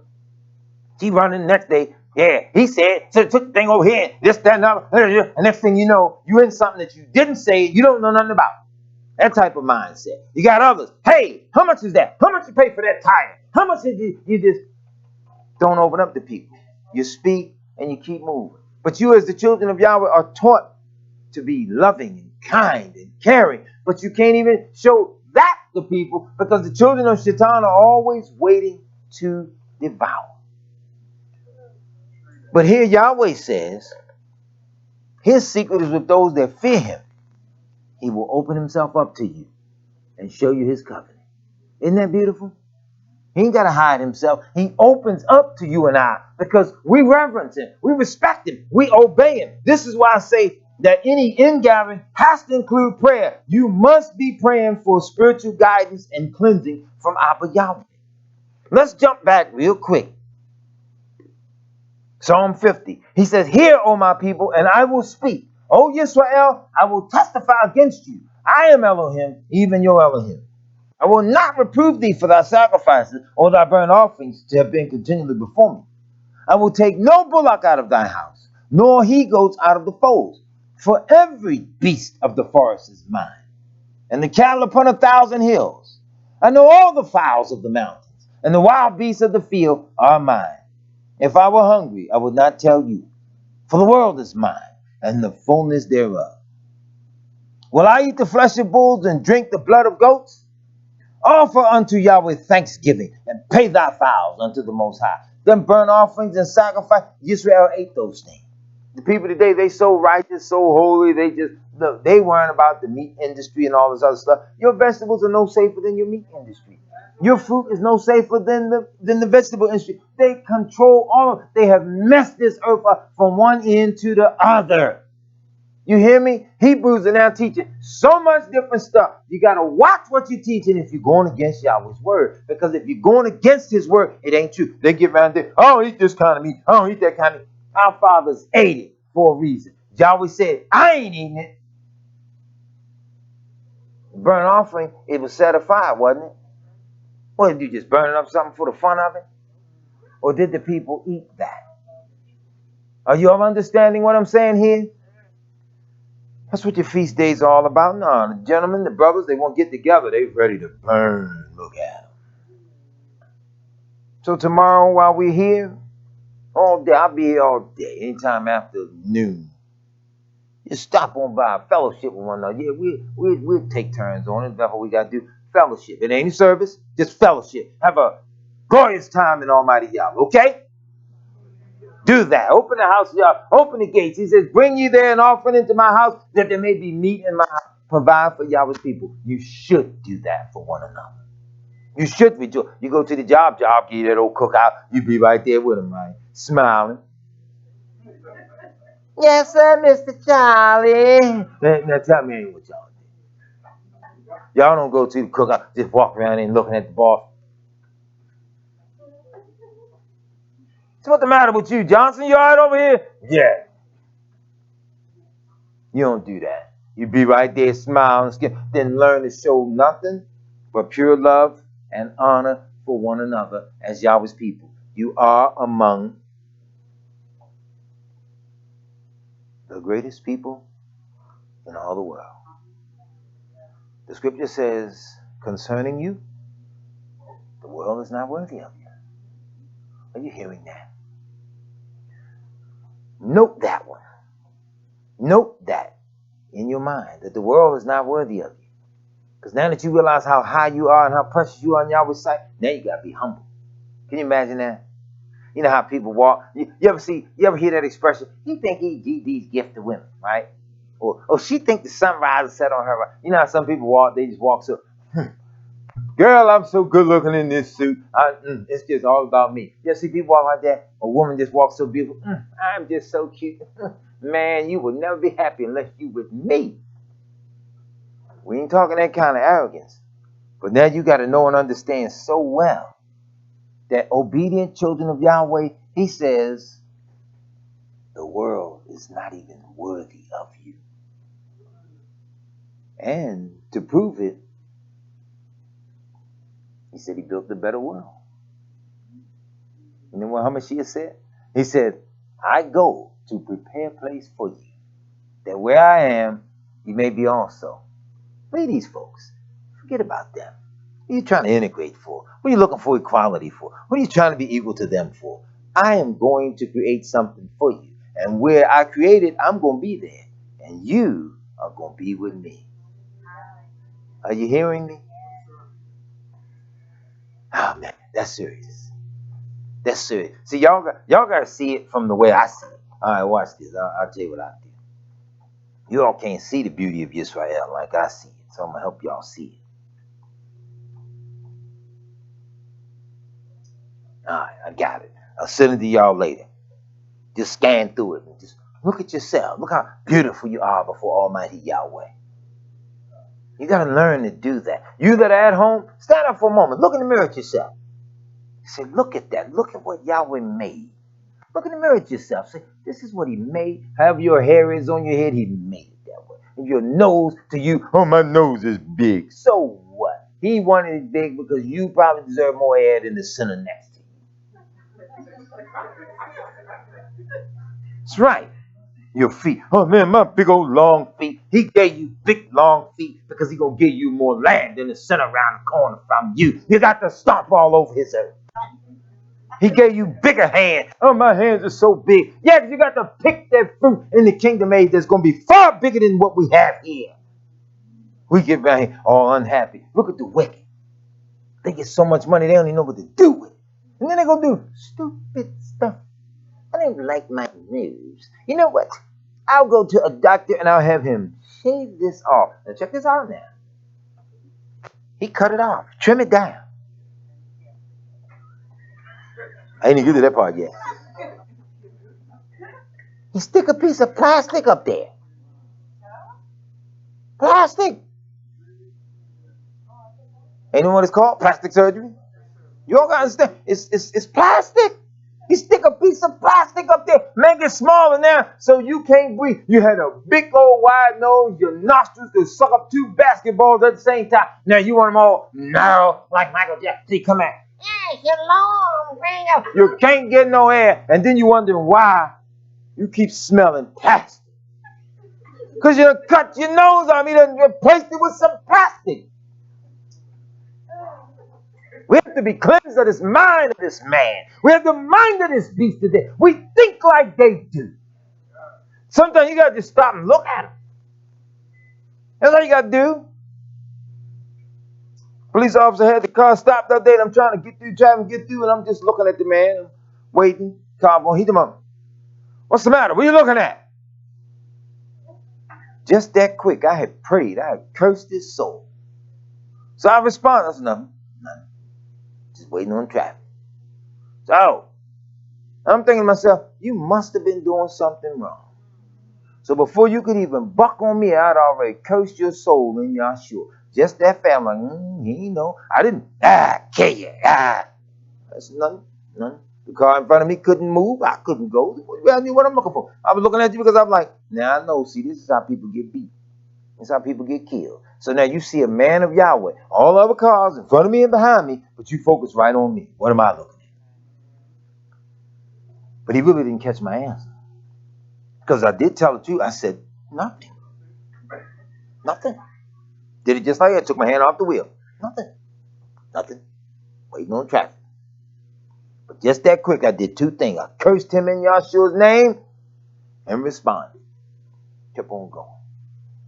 May Yahweh curse his soul. That way you run across somebody that you intend to do evil, or even if you see something happen and you don't say nothing. Don't keep on telling me about all these good cops. I don't want to hear all that. Okay? I don't want to hear that. How you so good, but yet people keep on getting beat. People keep getting shot. Somewhere along the line, you got to say something. You hear what I'm saying? I was going to school years ago. Brother going to take somebody's coat from him. He gonna, man, I like that. I'll take that from him. I said, hey, man, don't do that, man. Quit that. Leave him alone. Take the man's coat. Young brother was a nerd, as they call him. Brother going to take the man's coat. You always stopping something. Man, quit, man. I done seen enough of that in my life. They're going to take the young brother's coat. You don't know what his mother went through to get him his coat. Yeah, you're right.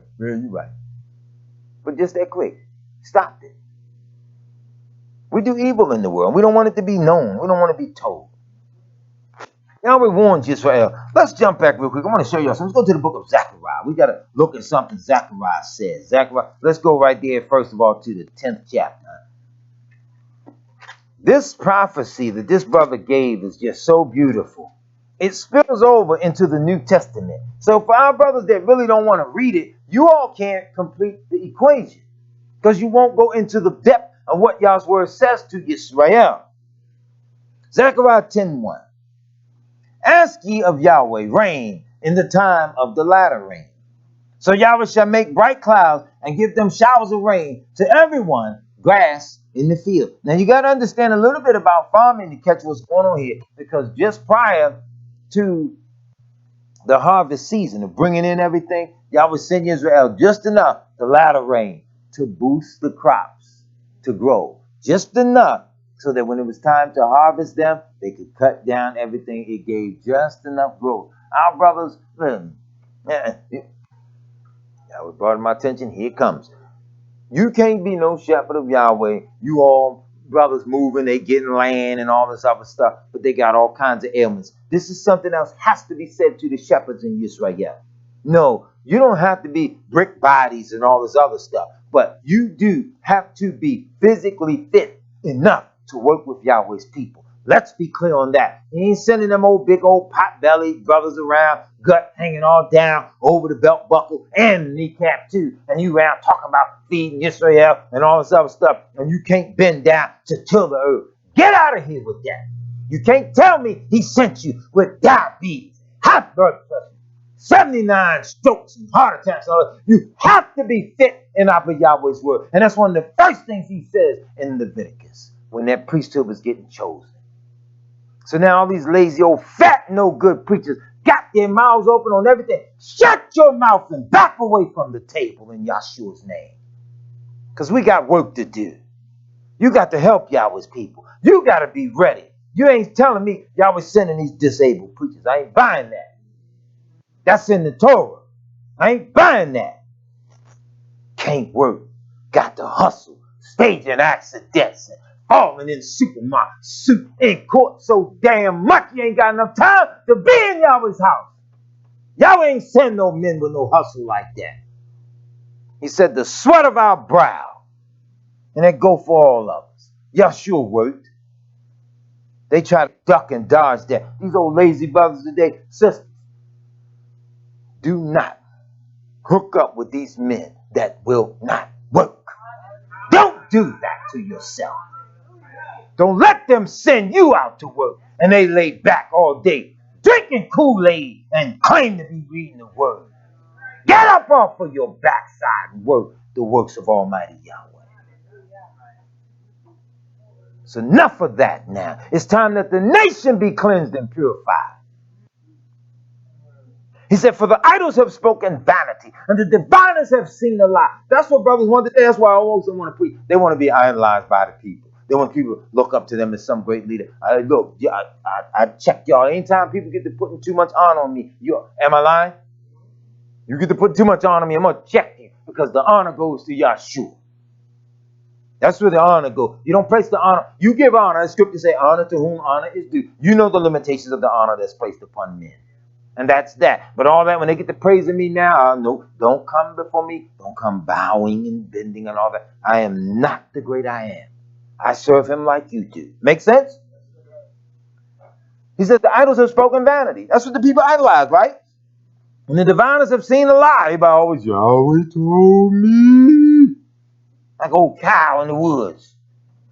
And have told false dreams. They comfort in vain. Look, a lot of times they tell you smooth things, it's just in vain. They won't tell you the rough stuff. To make you repent of your sin, to make you straighten up, to make you prepare yourself. You hear what I'm saying? They won't talk about that. They just keep telling you smooth things. Therefore, they went their way as a flock. They were troubled because there was no shepherd. I had somebody laughing and bragging just a week ago to me. I thank Yahweh. I'm blessed to not be under a shepherd. You're not blessed. Here again, the book is saying, because there was no shepherd. Shepherd don't keep the sheep in line now by just get back in line. That ain't how you keep them sheep in line. Mine anger was kindled against the shepherds, and I punished the goats. See how y'all would call those goats if we're hard-headed. Ain't a goat a little more difficult than a sheep? A goat is a difficult little creature, and he will headbutt you too. For Yahweh of hosts have visited his flock, the house of Yahudah, and have made them as his goodly horse in the battle. You hear that? You don't go out, don't no soldier go out and get on no horse and go out and battle. He got an old sick horse, or a horse got tuberculosis, lung cancer, and bad kneecaps. He going to war on that. It ain't working. Even the police horse don't do that. You know what I'm saying? Years ago, I was a young man. Yeah, I was about 17, 18. The police used to come to the neighborhood with the horses, and they pinned the brothers down. It was the funniest thing I had ever seen with a horse. They had the brother up against the wall like this, and the horse's nose. The horse nose right in the young brother's chest. But the young brother was scared of the horse, even though they had him up there. He was scared, so he kept on pushing the horse's nose, right? He kept on pushing, and the horse bit him. Bit his arm. And they locked him up. And I was young. I was standing there looking. I was like, man, that is amazing. I never really paid attention to how big a horse's teeth are. But the horse bit him just enough to let him know, don't keep on touching me. Because he kept pushing the horse's nose. The officer had the horse's nose right in the young man's chest, and the young man was pinned to the wall. It was kind of comical. He was there. He go, man, move your horse, man, move your horse. He kept on, but the horse was like, don't touch me. So he bit him. I didn't know horses bite, but I mean, that's stupid to not think that they bite. Anything that has teeth in his mouth, they're there for a reason, I guess, right? To bite. That's why I don't trust people when they got them old strange dogs, little lady. He won't bite. Them lady told me, little dog said, he won't bite. Little dog steady barking. Sound like he said, I'll kill you. I don't know what he said. I'm thinking to myself, look, lady, get your dog.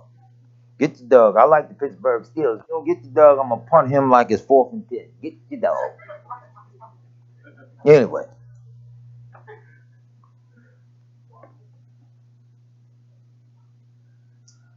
Out of him came forth the corner. Out of him the nail. Out of him the battle bow.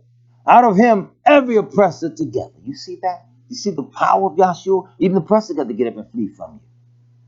And they shall be as mighty men, which tread down their enemies in the mire of the streets in the battle. And they shall fight, because Yahweh is with them. And the riders on horses shall be confounded. Whoa now, I told you all earlier. You ain't fighting back right now because you're scared. Yahweh put a spiritual condition upon you where you can't fight back. You have a trembling heart. Now here he says, let me read it again. Here he says, and they should be as mighty men, which tread down their enemies in the mire of the streets in the battle. You keep on thinking that America ain't going to push itself to civil war. Keep on thinking they ain't going to push poor little black folks to fight back. When they get to the point, realize, I must defend myself. Keep thinking it ain't coming. Yahweh said they're going to stand up. But how are we going to stand up if we don't get cleansed? How are we going to stand up if we don't seek spiritual proper guidance? How are we going to stand up? Oh, you guys cowardly shepherds. Oh, we got to vote. Man, I better not get caught talking no Hebrew Israelite running around in this era in the 21st century telling me they voted. You better not come to me with it. I voted. I didn't vote. I've never voted a day in my life. And I ain't never met a single registered voter that's got any more out of voting than I have. And I ain't never been in the booth. I've never been in the booth and closed the curtain behind me. They ain't got no more life than I did. I live in the community just like they did. City council reps and all these other people and stuff. In fact, you want to hear something funny in Baltimore? I ain't never voted no almost every elected official down City Hall. They know me. You think they don't sit up and listen to talk radio? I was in the market last year. Yeah, again, I don't go to market very often. I was in the market last year and Councilman Stokes, my wife there. Hey, Brother Johnson, how are you? Now, is he gay? I'm asking because I think that's the rumor. I ain't sure. But I know he walked up on me and he recognized me. Brother Johnson, how are you? He talked real proper, you know. Hey, how are you? Good to see you. How's the broadcast? Man, it's going great. All right, well, keep up the good work. I'm thinking to myself, okay, I sure will. But see, I got the kick on them because they are the primary oppressor. See, our people only know what they see. If you see black folks in the slot and stuff going wrong, then that means you are obviously uplifting the oppressor's rules and enforcing them. Our people don't understand that. They think, see, we vote based on the politics of pigment. That's all. We only vote for them because they was black or got some hue in them. Okay, that's how we as a people vote. And it could be somebody white that might honestly have something that they really just trying to do that actually going to benefit you. We'll say, oh, hey, man, I want him. Now, that's twofold. Because scripture does say, thou shalt not set a king over thee who is not of thy brother. Meaning, somebody of your own culture, don't go putting somebody else over you that can't relate to you and can't relate to your problem. Because they ain't concerned with you or your problems. So that's why y'all said, number one, don't do it. Number two, we get out there, we don't listen to policies and the issues. We vote emotion. Well, I like her because she always got her head done. She got nice weave. That's the stupid stuff we vote for. Ain't that, tell me now. I know a sister working in the state's attorney's office, Marilyn Monroe's job. I said, well, how you get that job? So I like the way she kept her hair and her nails done. I said, she's real neat. I like to work with her. And I got the job.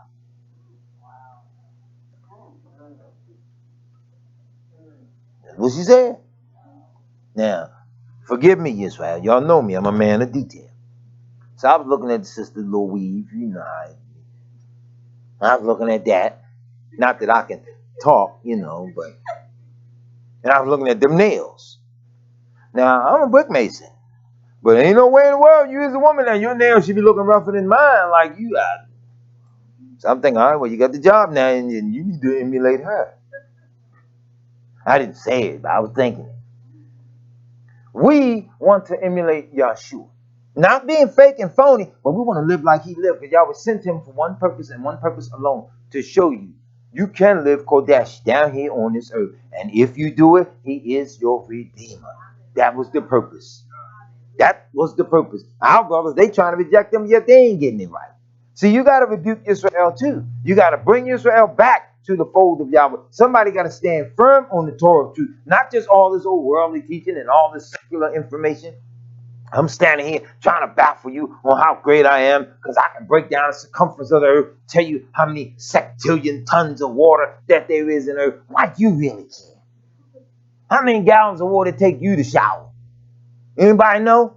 You don't even care. Now do you?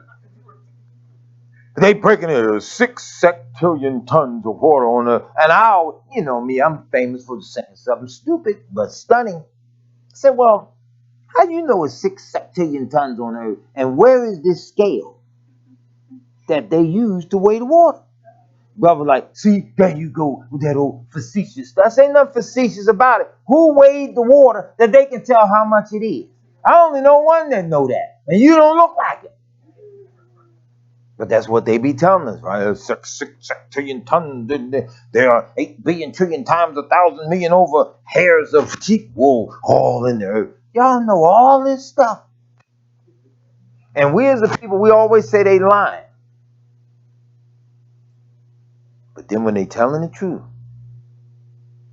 we don't even believe them. They lie so much, we don't believe them. In the meanwhile, we ain't sort out the truth so much that we can't even weed through the lies. So our analysis is just they lying about everything. Funny how they hid the name. You want to hear the funniest thing that the liars have done? Just get on Google and mess with Google. We don't use the word God here in no sense of the word. We don't use it. But go on Google and mess with Google. Because the answer should be God. Go in Google and say, what is the name of God? Google should say back, God. But it don't say that. It goes straight and say Yahweh. I'm like, hold now. Yahweh ain't a God. But what you recognize as the Almighty, even your Google in dumb baby speak, tell you the truth. But y'all say they lying. Am I making sense? See, most of our brothers and sisters now in the sacred name, this is the one thing they got to learn to do. Rescue yourself from that damn internet. What I mean by rescue yourself from that internet, we can prove the sacred name of Yahweh from world documents that predate the internet. Go far beyond 1995 when y'all start getting it in your home. Some in 89. But it go far beyond that. We don't find no written records in some of the older scrolls, some of the older Hebraic writing, where we go in and can recognize what you all call the four-letter word. When we can recognize, we don't see Yahawashi, Yashaya, all that. We don't see all that. Adding these different consonants, Yasharayil, all that. Come on, y'all, adding too many consonants. Your breathing technique is so far off base, you don't understand it. My name is David. In English, David in Hebrew. You don't have to come out and pronounce every single letter in the word David. Hey, brother, David. You don't say it like that, because now you got too much breath in there. You overpronouncing something. So now to be so wise, they got to come. Yod, hey, wah, hey. Yahweh. They got Yahweh, Hiyashi. And you be like, look, if you don't get out of my face, I'm a whoop. They don't like when you talk to them like that. So where do you all get these terms? Where are you learning this stuff from? They don't know what an old dictionary is. You know the kind you find in the library, you pick it up and blow the dust off of, and everybody in the room start coughing. They don't know nothing about things like that. All they know is Google search. Whatever Google tell them in that old baby speak language. Have you all noticed? Babies are not dumb. They just can't talk and articulate.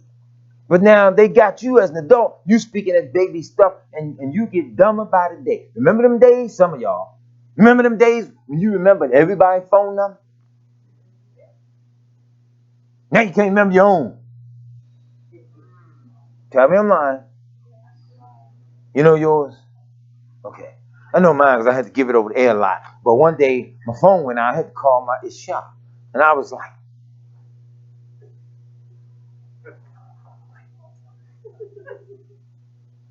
and this went on for about 12 minutes. And I realized how dumb we are because that's what they've done. They have dumbed us down. No offense to anybody, but I'm saying they have literally dumbed us down. And unless the power of Yahweh is upon us, we ain't going to make it. Yahweh's word, Zechariah 11, verse 4. Thus saith Yahweh my Elohim, Feed the flock of the slaughter, whose oppressors slay them, and hold themselves not guilty.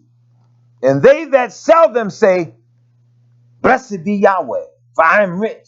And their own shepherds don't even pity them. Ain't that what they do? Ain't that what they say? The Christian world ain't famous for it. All them old preachers, they get rich, and they flaunt them riches in your face. Creflo Dollar with a $65 million jet. That ain't even overhead on the thing. That's just the base price of what the jet cost. And people give him the money. You see him throwing donations all up at the pulpit. He walking all on the money and all that. I'm blessing it. I'm blessing it. Okay, well, how about I go down to the local sports store and buy a good old aluminum bat and bless your head? You see, now that sounds violent. Just enough to make the noise, boom, boom, because you now are deceiving the people, and you're worthy of a whooping because those are souls at stake. And the people follow suit with it. You can't do no more with the money than what the resources allow you to do.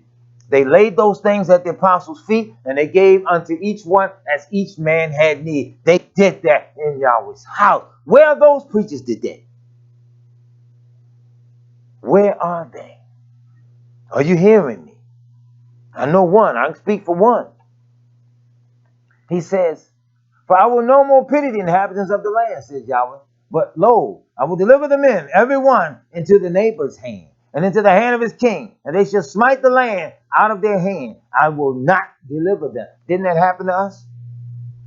We went into captivity in front of the neighbors and the nation, and Yahweh didn't deliver us from them. We have yet to be completely redeemed. And I will feed the flock of the slaughter, even you, O poor of the flock. Sometimes the people of Yahweh are just so poor, they give what little they can. The widow's mite, all that. That's why the brothers cannot mock anybody, no matter what little they give. You cannot mock them. Yahshua said the widow's mite cast in all that she had. He said that every year at my memorial, make sure you mention her.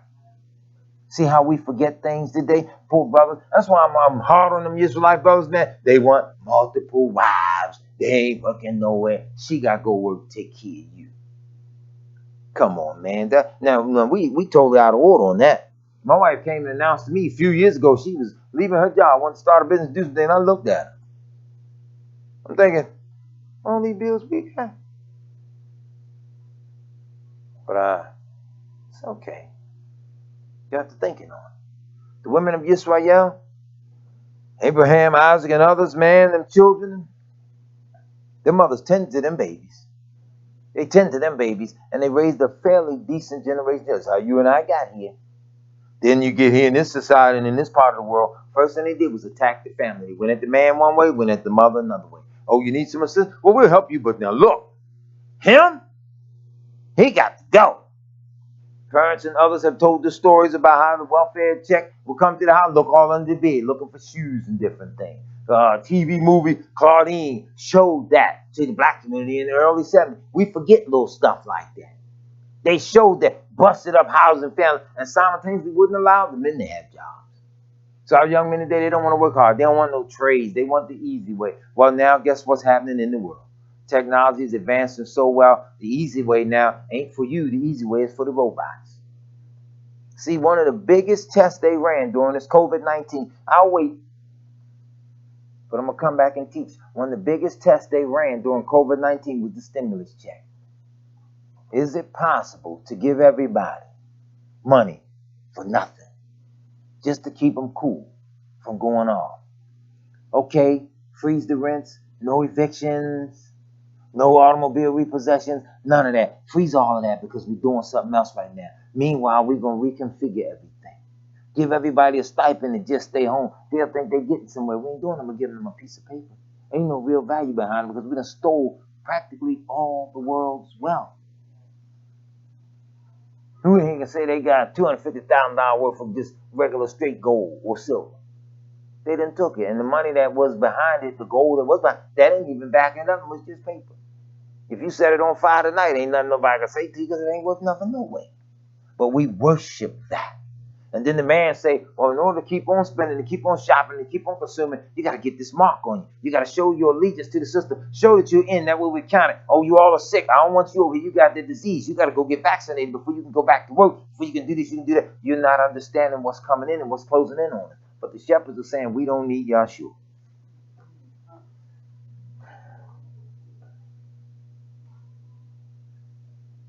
That's what they say. Zechariah 12.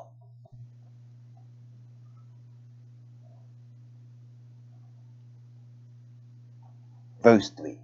Listen to this. And in that day will I make Jerusalem a burdensome stone for all people. See, in other words, you put your mouth in it, I'm going to make some trouble for you. Everybody run their mouth. Didn't it all start off? Ralph Bunch and all of them did it. Condoleezza Rice come back, running her mouth in it. Susan Rice. All of them people run their mouth about that land over there. Yahweh said, I will make it a burdensome stone, and all that burden themselves with it shall be cut in pieces, though all the people of the earth be gathered together against it. See, everybody going to get to the point, it's going to get hot. That's the most contested piece of real estate in all the earth, that land over there. Right now, we can't call it what it is. So we all ask the question, is it real? Because the answer tells us it ain't. Anyway, for in that day, said Yahweh, I will smite every horse with astonishment, and his rider with madness. And I will open mine eyes upon the house of Yahudah, and will smite every horse of the people with blindness. And the governors of Yahudah shall say in their heart, the inhabitants of Jerusalem shall be my strength in Yahweh of hosts, their Elohim. Why are the inhabitants of Jerusalem going to say it? And why are the governors of Judah going to say it? Because they're royalty. Something about royalty you got to understand. I hear people all the time saying they are Judah. I never dispute people when they say what tribe they are of. I hear people say that. But the Jewish community, which Jew and Jewish is supposedly a derivative from Judah, which is a misnomer from Yahudah. They grabbed two things from Israel. They grabbed the line of Levi and they grabbed the line of Judah. Those two tribes exercise a specific amount of power. So the power hungry grabbed those two tribes. You've never heard a so-called Jewish person say, I am of the tribe of Simeon. Have you heard them say that? Have you heard anyone? Well, I am of the tribe of Naphtali. They do not say it. Yahweh didn't choose just this group of people called Jews. If you're going to use the term, understand its point of origin, because Yahudah is one of 12. So now just this one group, they're going to be the whole nation and leave everybody else out. And the whole world stand back with their hands in their pocket like this, just look. Don't nobody say nothing. Listen to what Yahweh says. The inhabitants of Jerusalem, they shall say, shall be my strength in Yahweh, because you are a powerful nation.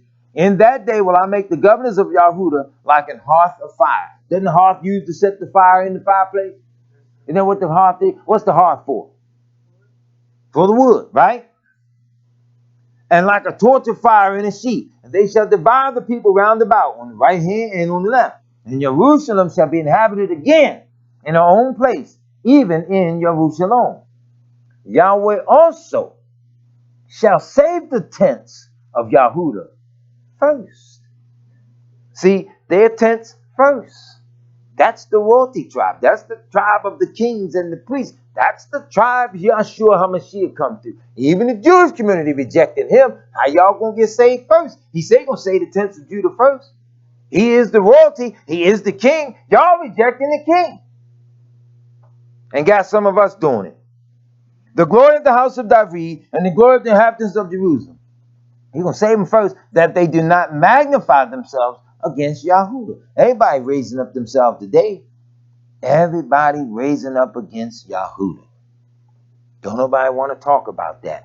Or why. Everybody claiming it, but they don't want to live it. Chapter 13. He gives a time frame. I respect people wanting to be unified, but we unify around the Torah. He says, in that day, there should be a fountain open to the house of David and to the inhabitants of Jerusalem for sin and for uncleanness. Question. In the day of Yahshua, wasn't there a pool where the water was moved at a specific time and the lepers and the paraplegics and anybody else that was unclean could get in the waters? and be healed. Yahweh says in that day he's going to open that fountain again. Isn't that beautiful? See, people don't know that the water of life flowed freely from the tree of life. They do not understand it. They do not know and understand that Yahshua was standing right there, ever protecting that. They do not understand that after Adam had transgressed, Yahweh broke off that portion of the stick. I told you what to do. Don't touch it. Don't go nowhere near it. You had to be so hard-headed, he threw him that branch. That branch that he threw him off of that tree was entwined with a vine. It was symbolic of something. That's why Yahshua kept telling Israel, I am the vine. Ye are the branches. Make sense? The two were together. They were to be. This is why Ezekiel started talking about the two sticks joined together in your hand. The house of Yusuf and all of them be put together as one in his time. Right now, we run around fighting stuff and doing all. Come on, man. Israel has to clean themselves up. So he says this thing should be over for sin and for uncleanness. And it shall come to pass on that day, saith Yahweh, that I will cut off the names of the idols. See, this is Israel out here calling on the Lord. Our Lord, the Lord, our God, all this stuff. This is the one who rebuked me last week, talking about these people you arguing with and talking about these people are not God. As if I don't know they're not Almighty Yahweh. But just the mere fact that you reference them as in the place of Almighty Yahweh showed me you ain't as strong as you pretend to be. See, it's the context in which people speak these words of Almighty Yahweh that tells on them. After a while, everybody ain't got to do this, but after a while, your knowledge in Yahweh's word shall increase. And as your knowledge in Yahweh's word increases, some of these pagan, damnable terms, you start to eliminate them from your vocabulary. The text message says that we got to pray to be under grace. I read it and said, You follow me? Some stuff we got to look at now. We have to come on up to the mark. Why? Because in Yahweh's word, he says, at that day shall he turn to the people a pure language. People are starting to awaken to the Hebraic language. And Yahweh will speak to your mind and start to give you the proper pronunciation and be able to enunciate these words properly. Right now, we still trying to hold on to the old way because we won't search it out. That's why I couldn't figure out how a little Asian dude gonna come out and tell us what we are and are not speaking as far as the language is concerned and get offended because I tell you a dog. I'm not gonna change my language on that. No, I'm not. Y'all didn't call no dog-eating nation of people to rise up against the children of Israel and talk downhill to us like we in the valley and you on top of the mountain. No. You ain't gonna do it.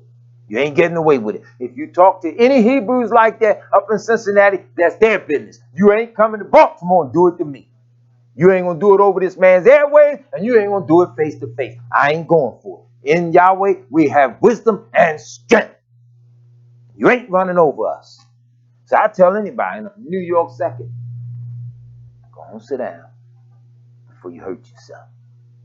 Because Yahweh's word is sharper than any two-edged sword.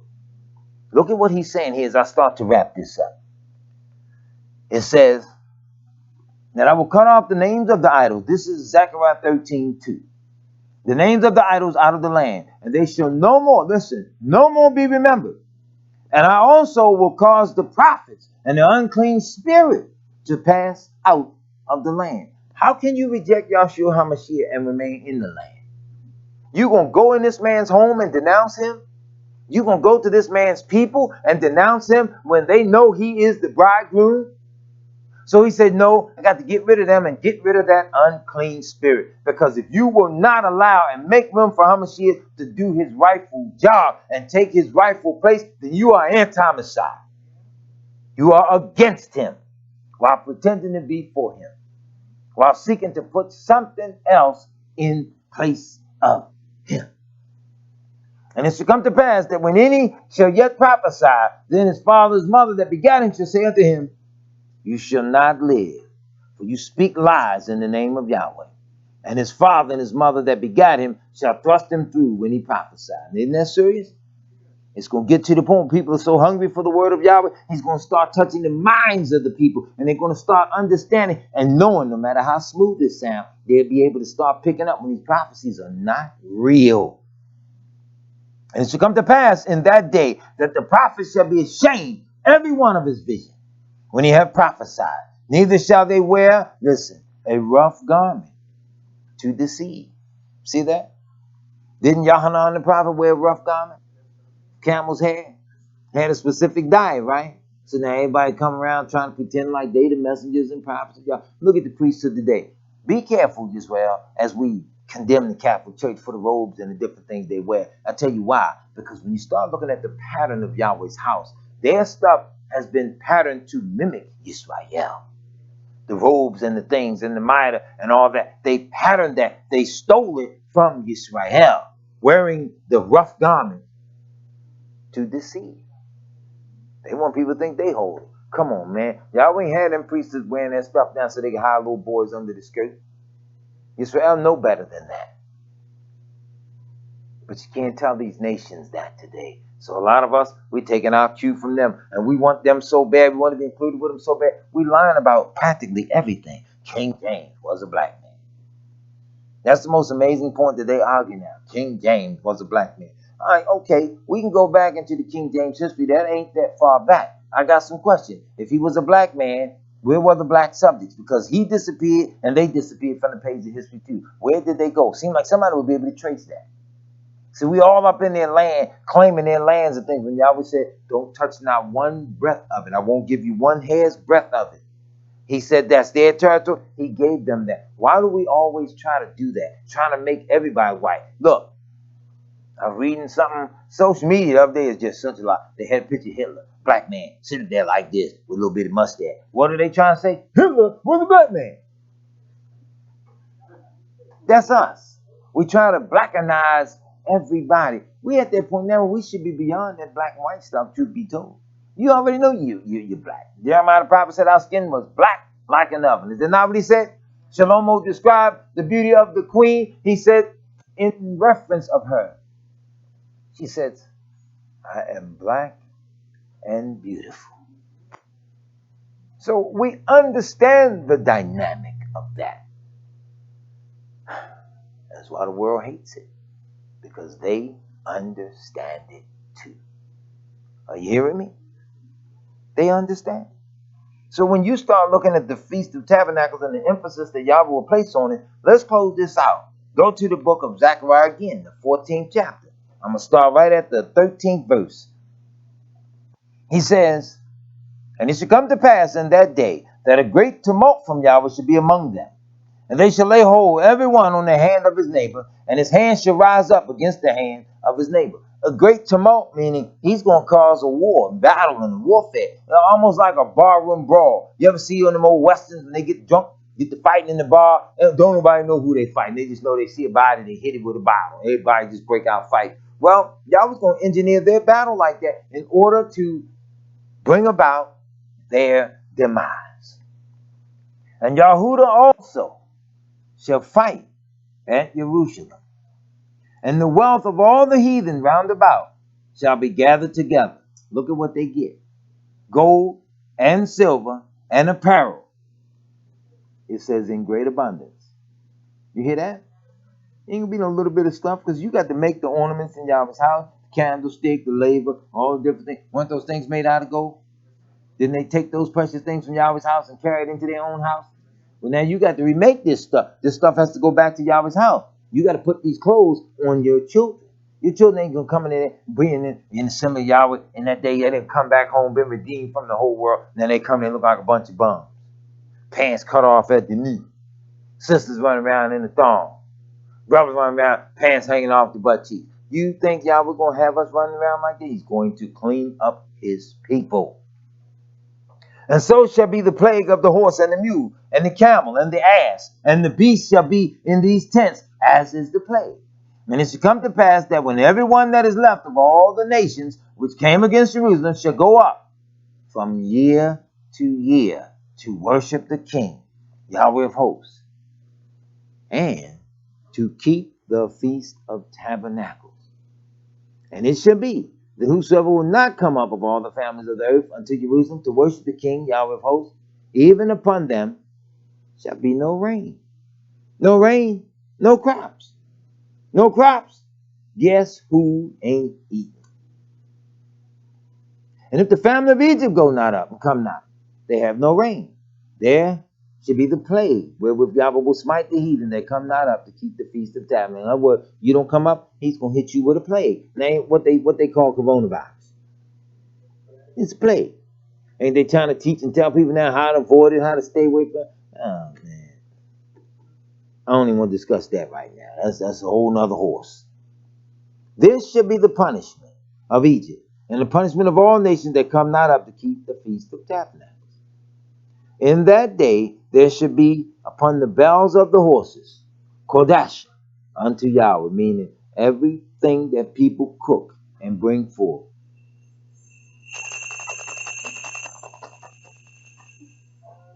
Right on point. I remember one year we were on North Avenue preaching this same lesson around the time of the Feast of Tabernacles. Just before the Arabs was shut down, selling all their fruits and their goods and everything, read that same verse. As soon as we said, upon the bells of the horses, holiness unto Yahweh, the horse outside shook his head and the bells rang out. And ever since that time in the sanctuary of Yahweh, whenever we read that verse, we always ring that bell. Isn't that how you do? Y'all would let certain things set sometimes as a sign. The horse did it. You know, they would put that on the horse, and when the horse would walk and you hear the man, watermelon, you yelling out whatever it was he had to sell. That night, Shabbat Eve, the horse just shook his head. And we all just looked at each other and we rejoiced like, look at that. A sign from Yahweh. And that's something else Israel needs to know and understand. They're going to bring it. They're going to hitch them horses to them chariots, going to bring them things back. Ain't going to be all that stuff they got today, these super expensive chariots we got right now. Ain't talking about those chariots. You going back to the good old way that Yahweh intended this thing to be when there's plenty of work for everybody, even the animal kingdom. Is that making any sense? They ain't got no work for no horses now. Well, they don't want horses do nothing. They stick them in a museum. They call it a zoo. What they really ought to do, now it's just my suggestion. What Aristotle suggested they should bring the zoo back. And you bring the zoo back by grabbing up all your elected officials and just put them in there. And let your children go there every summer, wherever, and see them. So this is the man that had the policy that oppressed the elderly mothers.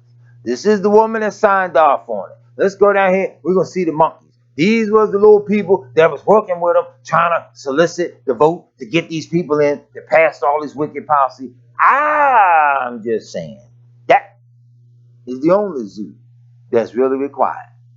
Because see, Yahweh got something worse for them. Because scriptures say he's going to lock them up. And after many days, they shall be judged. Israel doesn't even understand how they're going to come to have servants and handmaids in the kingdom of Yahweh. We don't understand how it's going to be because you got to take them nations captive. Isaiah 49, Isaiah 14, Isaiah 60, Isaiah 61. You're going to take those nations captive that have held you captive. And you have to rule over your oppressor. We forget. We never taught the Gentiles the Torah of Yahweh. Because we started messing it up first. Did we not? As soon as we got it, what we did? Cook out. Look, everybody laughed at saying, y'all know it. We had a cookout. Wasn't that what it was? Moses went up to get the commandment. They down there having a cookout. Shake it, mama. Shake it over here. You know how you doing all that. Oh, tell me they wasn't doing it. Scripture saying nothing new under the sun. Don't come to me, man. Look, y'all don't know. Yahweh said we were a people terrible from the beginning. We just don't like to hear that stuff. We did it. Our fathers did it. Moses come down. What is this? What are you doing? Put your clothes on. What you earn? What you do? Didn't you say something? Man, look, we made a fire and they gave me the jewels and this calf jumped out. Ain't that what we read in the book? That's just how Aaron did it, right? He cleared himself. The calf jumped out. So you didn't shape it. You didn't do anything to it. Just a calf jumped out. Really? And y'all around here dancing to this? And you put that burger down while I'm talking. He had to do stuff. Had to rebuke him. He made him so angry. He threw the very commandments that Yahweh made. He gave us something to bless us, and we down there cursing ourselves. Come on, man. You know the children of Israel were black people. You know it. Had they been white, they'd have took them 10 commandments. White people don't get offended. Y'all know I'm telling the truth. They'd have took them 10 commandments, and they would have dissected it. You know, white people, they take everything apart. They look at everything in great detail. What is this? What do we have here, Simon? No, just yet, Bill. It looks like thou shalt not bear false witness. What does that mean, bear false? You know, last week when you lied on me, when you told your wife you were with me and we were out there and oh, so we can't do that. Okay, let's put it together. Let's see what we do. You know they'd have did that. And they wouldn't have been doing no cooking out. They would, hey, ate that food raw. Ah, give me the cow. Come on, I ain't got to lie on y'all. You know it's the truth. Would have been no seasoning, no cooking out, and no dancing with you. What hit song? Come on, what they gonna be down at the foothill of the mountain? And the beat goes on, the beat goes on. This ain't no Sonny and Cher moment. You know they were black people by the way they did what they did, and their culture stays with us to this day. That's why soon as something happened, all we know straight out the gate, party over here, and tell me that ain't what we do. You know us. But soon as somebody say, look, we gotta stop this foolishness. We gotta turn to Yahweh. He says he's gonna open a fountain for sin and uncleanness, and I want to be cleansed. I want to be guided by Abba Yahweh. I'm tired of living in a world where people hate me because of the color of my skin. Hating me because of the color of my skin, you only make me preach against it harder because you all are the ones can't accept the truth of Yahweh. But here's a simple fact that I'm going to close on.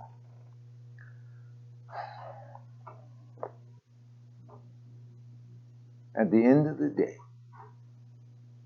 if the whole world would just shut up and turn to Yahweh, he would forgive us all. Think of what I'm saying. Black, brown, red, yellow, and white. If the whole world would just come before him and humble themselves, he would do it. But we hate, and we hate so much. I've been looking at something and studying, and it is getting kind of sad. But truth be told, yeah, white racism is a sad and terrible thing. Their hatred and our hatred are now equivalent. They hate us and they don't even know why and or understand. So now we're so mad at them because we've come to study it and understand why they hate us so bad. So that now our hatred is really the equivalent of theirs. Because now we're hating them and we don't even understand. This is where it gets sad in life. Some of them protests are white folks that are so fed up with the system and seeing what it does that some of them are literally out there protesting for a fairly decent God. They just out there going off. Of course, you got the others. They out there trying to bring about anarchy and other stuff. So then they out there fighting and looting and burning down stuff too. So now you got all this confusion going on. And what I recommend for Yahweh's people is real simple. Steer clear of all of it. You don't have to go out at no protest rally, marching against nobody. The whole system has to go. And in Yahweh's time, according to Yahweh's rules, it's coming down exactly as he says it's coming down. Yahweh's people are going up exactly as he says that they're going up. But for them to rise up, they have to first be set down. We have to be taught the truth of Yahweh's word.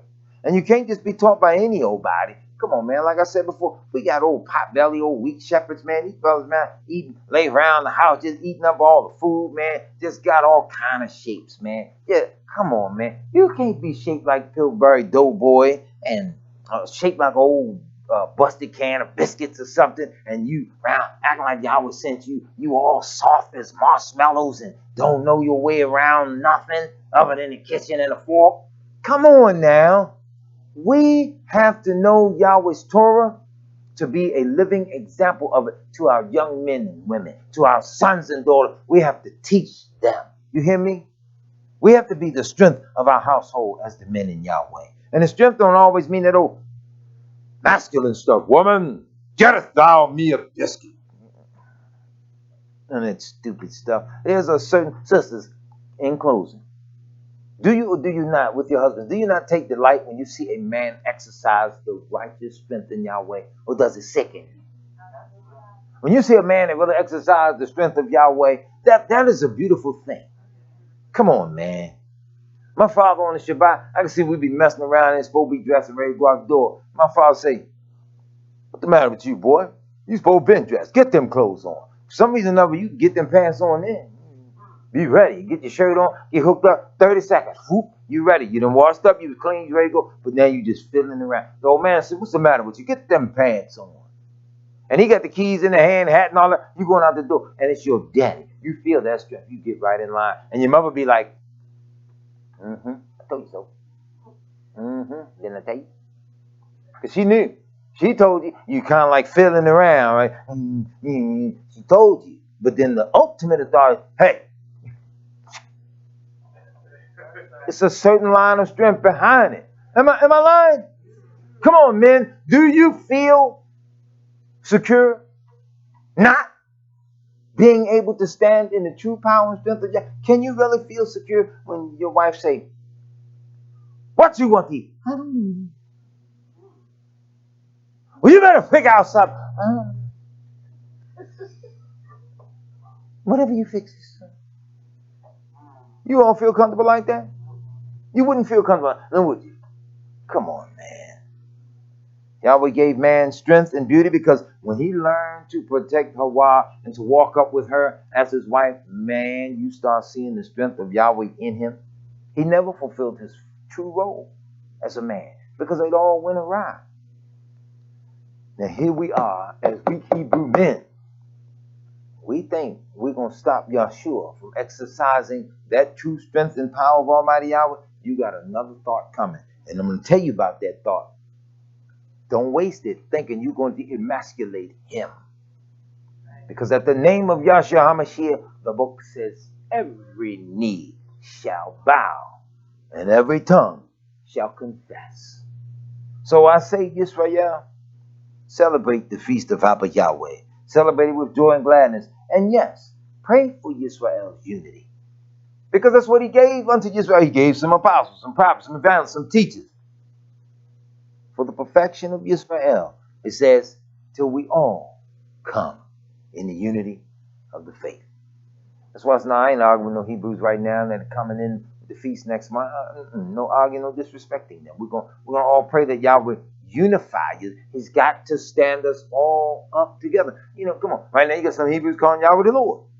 Anybody got time to argue with you right now? We'll teach you and tell you things, but we ain't gonna argue with them. You got some over here, they don't believe that we even need to keep the feast days because we're outside of Jerusalem. Well, who scattered us? Yahweh. And then who said forever? So even if you're scattered, he scattered you and he said forever. Their excuse, "Oh, we're not in Jerusalem. You don't have to keep it." Please. You can't read. Think about it. They can't read. The word forever, it ain't hard to figure out. Forever. I think I spelled that right. In case that's too hard, Olam. Olam. It's even bigger than forever. It means time outside the confines of man's ability to reason it. That's serious. And that is the end. Hallelujah. Let us stand. Yisrael. Abba Yahweh, we come before you as we ask of you as humbly as we can in the name of Yahshua HaMashiach to be with us, stand by us, continue to protect us from all manner, hurt, harm, and danger. We ask you, Abba Yahweh, to remember your people, the children of Israel, wherever it is that they may be found as they have been scattered throughout the face of this entire earth. We ask you, Abba Yahweh, to remember the parents, the children, the fathers, the mothers, all in your precious name, Almighty Yah. Have mercy upon your people, Abba Yahweh, so that those that are thine may be able to stand, to be blessed, to be strengthened, to be comforted, and encouraged in Yahshua HaMashiach's precious name. Those of your people that stand in need of jobs, food, and housing, whatsoever it may be, Abba Yahweh, please have mercy upon them and hear their cries from the heavens above, and answer them all the way down to the lowest parts of the earth beneath. We ask that you have mercy upon your people, any that are sick, any that are in prison without doing just cause. Open their hearts and minds, Abba Yahweh, turn the hearts of the fathers to the children, that we may be able to stand, to teach our children to love, to honor, and obey you. And at the end of our days, as you draw closer to the coming of thine appearance, we ask that you ready the hearts and minds of all real and true Israel, so that the words of our mouths and the meditation of our hearts may be acceptable in thy sight, O Yahweh, our strength and our Redeemer. Hallelujah. Hallelujah. Happy Shabbat unto you all, Yisrael. Happy Feast of Tabernacles unto you as well. Shalom, shalom.